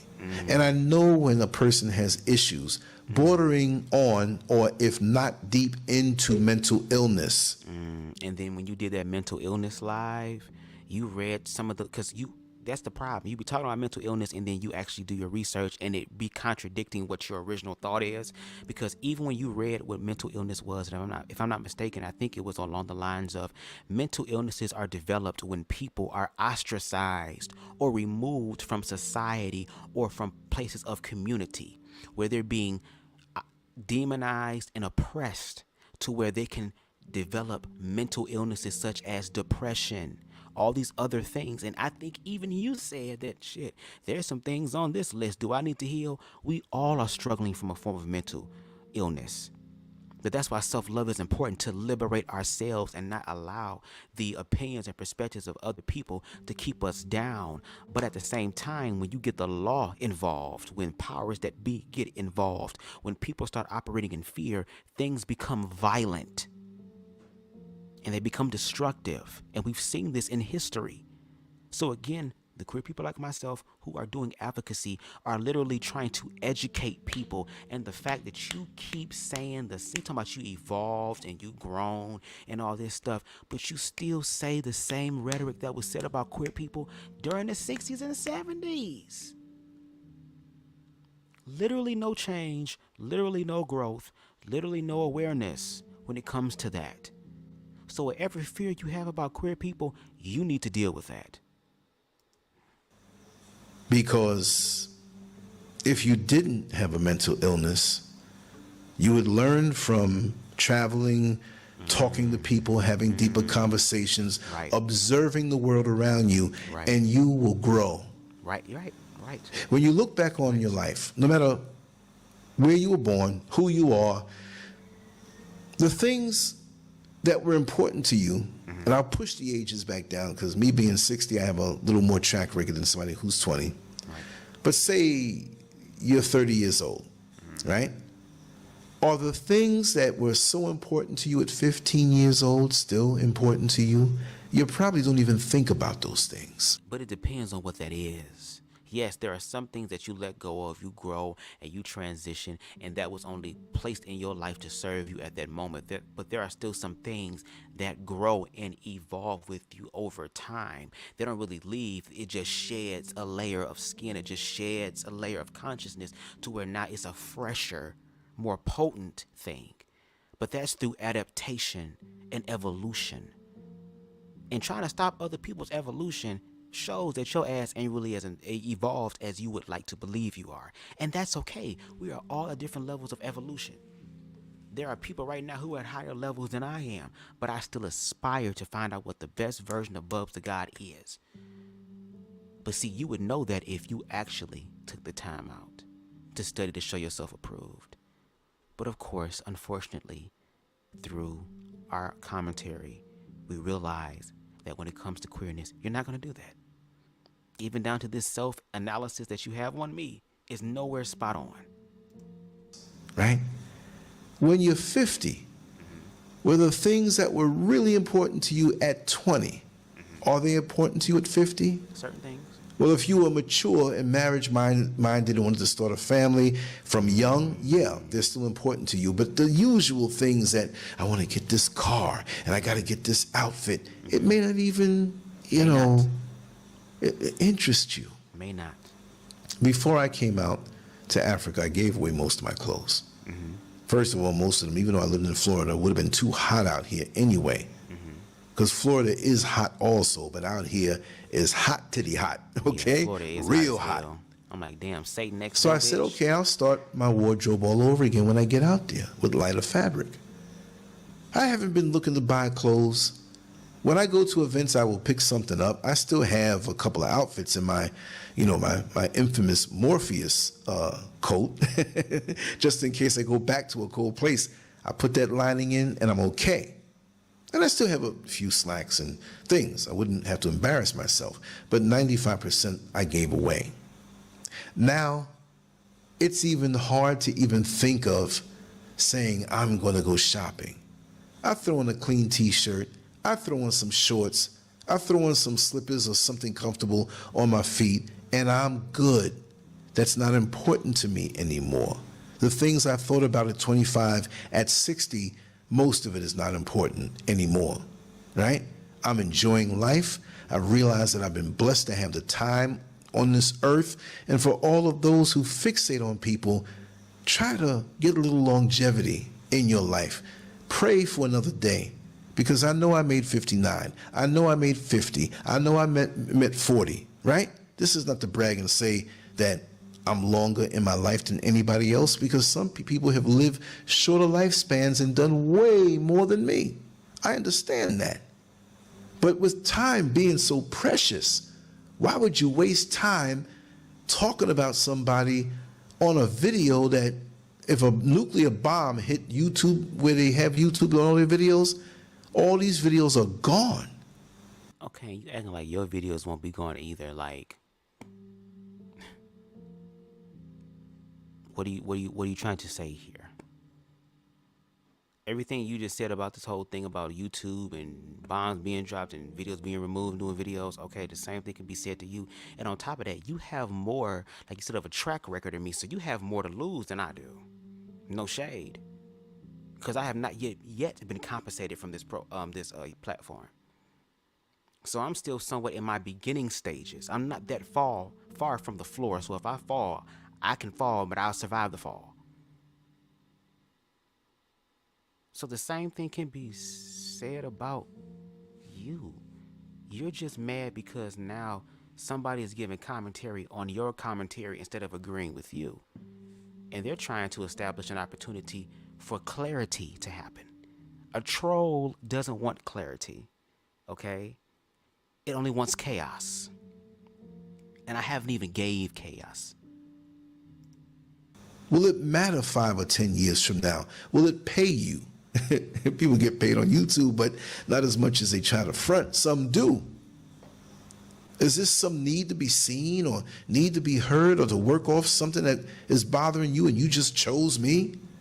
Like a serial Like what? rapist that goes after only blondes that are short and busty? No, because just like how you go after feminine gay men and try to correct them, just like how you give commentary about feminine gay men and try to say things about them, just like how you sit up here and completely disrespect the trans community all the damn time, like you're doing those things. So my thing is, once again, what's good for the gander and what's good for the goose is good for the gander, right?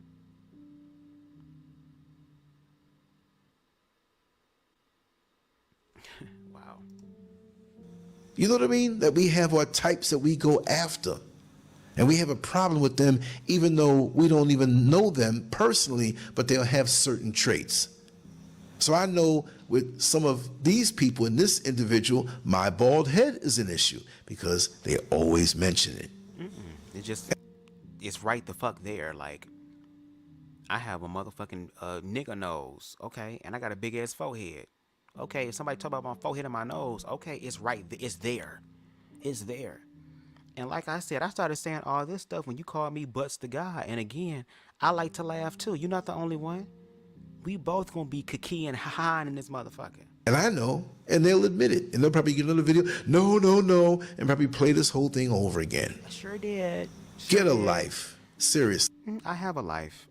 I'm just making time out of my life. That's the gag. Because again, you don't know me. You can go on my platform and get an idea of who I am because I do share myself, if you would have known that. But I'm out here trying to manifest my best life.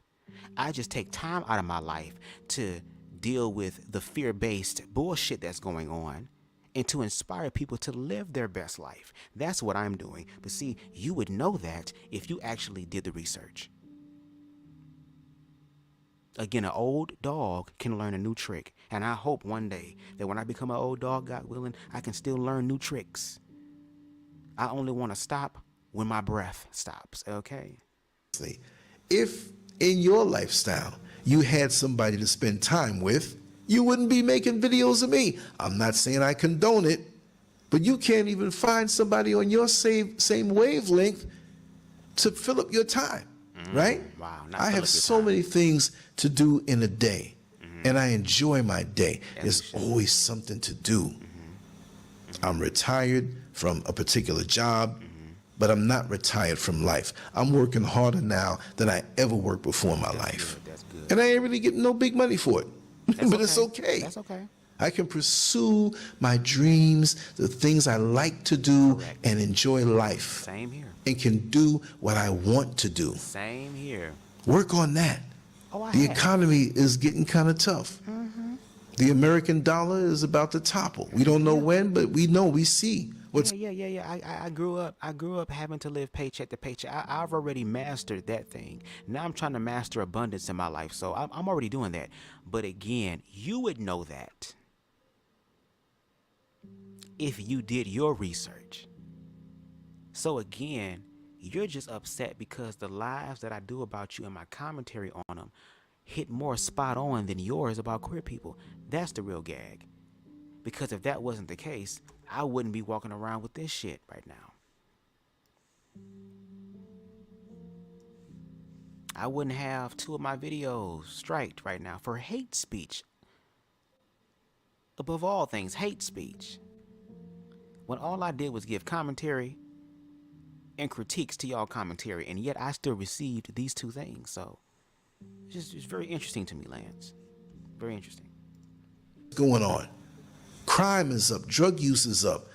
The housing market is out of control. Very few of us can buy a house right now. But you got time to make videos on me? Yeah, I do. Because I'm manifesting those things in my life. I have family that loves me and cares for me. I've been able to manifest being able to provide for my bills. Even right now, it's the bare minimum. I'm okay with that. As long as my shit is taken care of, that's all that matters. Because a lot of people who ascended and was able to manifest what they want, they had to go through hell first in order to get to heaven. Because hell burns away the false shit. Right? So what are you talking about? What are you talking about? What are you saying that makes you exempt from bettering yourself and loving yourself? Because if you were busy loving yourself, you wouldn't be pressed about Billy Porter wearing a dress. You wouldn't be pressed about Lil Nas X. You wouldn't be pressed about Saucy Santana if you were working on yourself like you say you are and loving yourself. Because again, my commentary speaks on the ignorance that you have towards queer people, and I'm going to keep speaking on it. And you're not going to be the only black man. The list is probably going to grow more. Because the next generation is not going to go through this shit. And I'm going to do the best I can to make sure that they don't. I want to make sure that the oppressed groups of people have their opportunity to experience equality because we all deserve it. God, source, universe sought and allowed for me to walk upon her back. I don't need none of y'all niggas' permissions for real. Oh, man. See, where you hope to go, I'm already there. Oh, no. And maybe you'll have more years than me. And maybe you'll outlive me. But I tell you this much. In my life, I have enjoyed so much. I have reinvented myself so many different ways. As you should. And all I can say is life is good. Amen. I don't have time to run after somebody else who's enjoying life when I obviously am not enjoying life myself. So really get a grip. This is so funny. But hopefully you'll learn. Hopefully you'll work out the kinks. But you can't convince or go after everybody who has a bald head and is a black man who doesn't like your lifestyle. It's a waste of time. You will always find people who don't like you. There are people online who don't like me. I get cursed out hundreds of times online through my email and text message and people calling up my phone. And then you sit up there with your peoples and you get on YouTube and you go on live and you speak about those people. You talk about those people. You drag those people. So again, what's good for the goose is good for the gander. Again, it's equality across the board. I was the one that was trying to have conversation. I was the one trying to bridge the gap. I was the one trying to find the amalgamation of understanding and respect that we can have within the black community surrounding queerness. Y'all are the ones that are afraid. Y'all are the ones that are sacrificing y'all hairlines and y'all hair follicles to not have conversations about the people that you're talking about. What that little girl say, every time I'm not around, you want to do this, but when I come around, you don't want to post up. So my thing is, stop talking bad about queer people, and you don't have to worry about queer people checking your ideologies. But I think a part of you likes that. Because like I said, are there some questions that you have? Is there some inquisitions or inquiries that you have? I probably used that wrong, but any inquiries that you have about queerness? Because you ask a lot of questions, and a lot of them be homoerotic. So again, is there something you want to tell us, Lance? I don't see you that way, but again, if you need help. And calling me the N-word and saying funny things about me, it's amusing. Maybe this is why I have so much energy. So many people are giving me their mental energy. Wow. I don't know, but I don't depend on it, right? But cyberspace is a strange place. Yeah. It's like going way out on the sea and dropping something down of a camera, some kind of thing, and you see all the things swimming down at the bottom of the sea that could never surface. So we have things inside of us that basically... But at the same time, the things at the bottom that don't surface, they have their own ecosystem there that also is in balance with the things that are above. See, all things work together. That's what happens when you love yourself. You start to accept that. You start to walk that out in your life. You don't allow your stuff. You're talking about me being unhealed. You're the one that's walking around still with this whole trauma, low vibrational perspective about liberation. Well, what can we do? And they're doing all of this and they have so much control over us. Well, if you are so overwhelmed by the enemy, go sit your ass down then. Allow people who have the mental fortitude. You may not have that right now, and that's okay, because again, you've been living life and some people get set in their ways. That's okay. Even though you say you evolve and you did say you feel like you setting in your ways. If that's the case, move on out the way. There are so many ways that you can still enhance community and include other people. But in order to include them, you have to face your own fears about them. To where when there's queer people around children at all, there is this fear-based narrative that there is something very toxic and something that is very just addicting about queerness. To where this will rub off on you. Okay. Don't surface, ever surface. But we get our hands on a keyboard, make a YouTube channel, or even a dummy profile. There are people who come onto the show that are not coming back on the show, but they're watching it from another profile page. What a life. See, while I do a lot of content, I do other things, I have a full life, but one thing I'm quite sure won't happen to me symbolically is that you're going to find me dead at the keyboard. There are too many people living life right now who don't know if tomorrow will be their day or the next 5 years will be their day. Correct. But Correct. why don't you unplug a little bit from the computer and from the smartphone and really get out and vibe with people? Because a lot of times we're stuck with our voids. We're stuck wrestling with the things that pain us. And because we're stagnant and going after somebody, there's a chance that we can talk with other people and dislodge and loosen up those things that have latched onto us. And we keep it latched onto us to it because we stay focused on it. You're taking something and making it personal when I'm trying to have a conversation that benefits the community, because your perspective is about queer people. Not just BubzDaGawd in general, but queer people in general. I mean, BubzDaGawd in particular, excuse me, but queer people in general.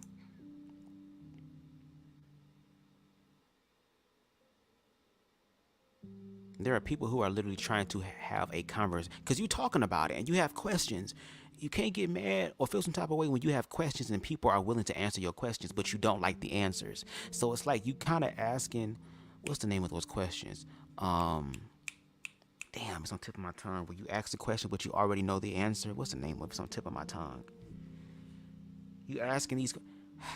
Lance, this is cringy, bruh. You're talking about me giving commentary. My commentary at least makes sense. Yours is very cringy when it comes to Doesn't queerness. bother me none. It doesn't bother me none. I just hope you get your help, deal with the mental issues that you have, and maybe in that thing that you do, you can find somebody. But that's not my concern, and that's not my fight, and that's not my interest. If that bothers you, you're going to be bothered for a very, very long time. Boy, please, there's nothing that you can do that make me feel bothered like that in a way to where you feel like I have some sort of attraction. What? I can't do this. I can't do this. I can't do this. I can't do this. Bullshit? A bullshit? A bullshit. A bullshit. Okay, you see, I just read myself, so just in case your girl's trying to read, it's already been read. So, all the shade is gonna be all with you.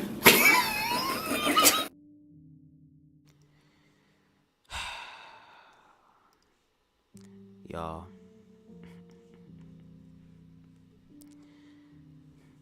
I've said it before and I'll say it again. None of you niggas put fear in my heart. You don't. The ego deaths that I've had, oh, this is nothing. But like I said, I'm going to keep my promise every time. And see, I'm about that life. Every time y'all open y'all mouth and say anything queer-phobic about queer people, without any facts, without any evidence, and it's based off of your ignorances, just like you want to call queer people out, we're going to call you out. I guess we going to be some calling out motherfuckers then, at this point. And I'm okay with that. So anyway, Lance, your intimidation tactic did not work. If I lose my channel, I don't give a damn. It's a fucking channel. I'm here to be in the world, but not of it. But you ain't gonna fuck up my experience, though. No shade. You ain't gonna do that. But if you want to continue to be ignorant, that's on you, bruh. That's on you. I'm just gonna call you out on your shit. Shout out to Nate. Shout out to Boy Crazy. Shout out to Queen Amber in the building. Shout out to Queen Spicy. Shout out to Harold in the building. Shout out to those in the bushes. Shout out to you, LanceScurv, because you're gonna listen to a little bit of this shit. You know what I'm saying? It is what it is. And shout out to the individuals who are going to be willing to face their fear and say, you know what, even though I may not agree with queer people, and even though LanceScurv has this bullshit going on, I'm going to listen to this other person just so I can study to show myself approved, just so I can know for myself. And that's all I want you to do, is to be inquisitive, to naturally learn about queer people. Not because you want to fuck them, not because, oh, there's some sort of sexual shit there, but learning how to humanize these people. Do your research. Study to show yourself approved.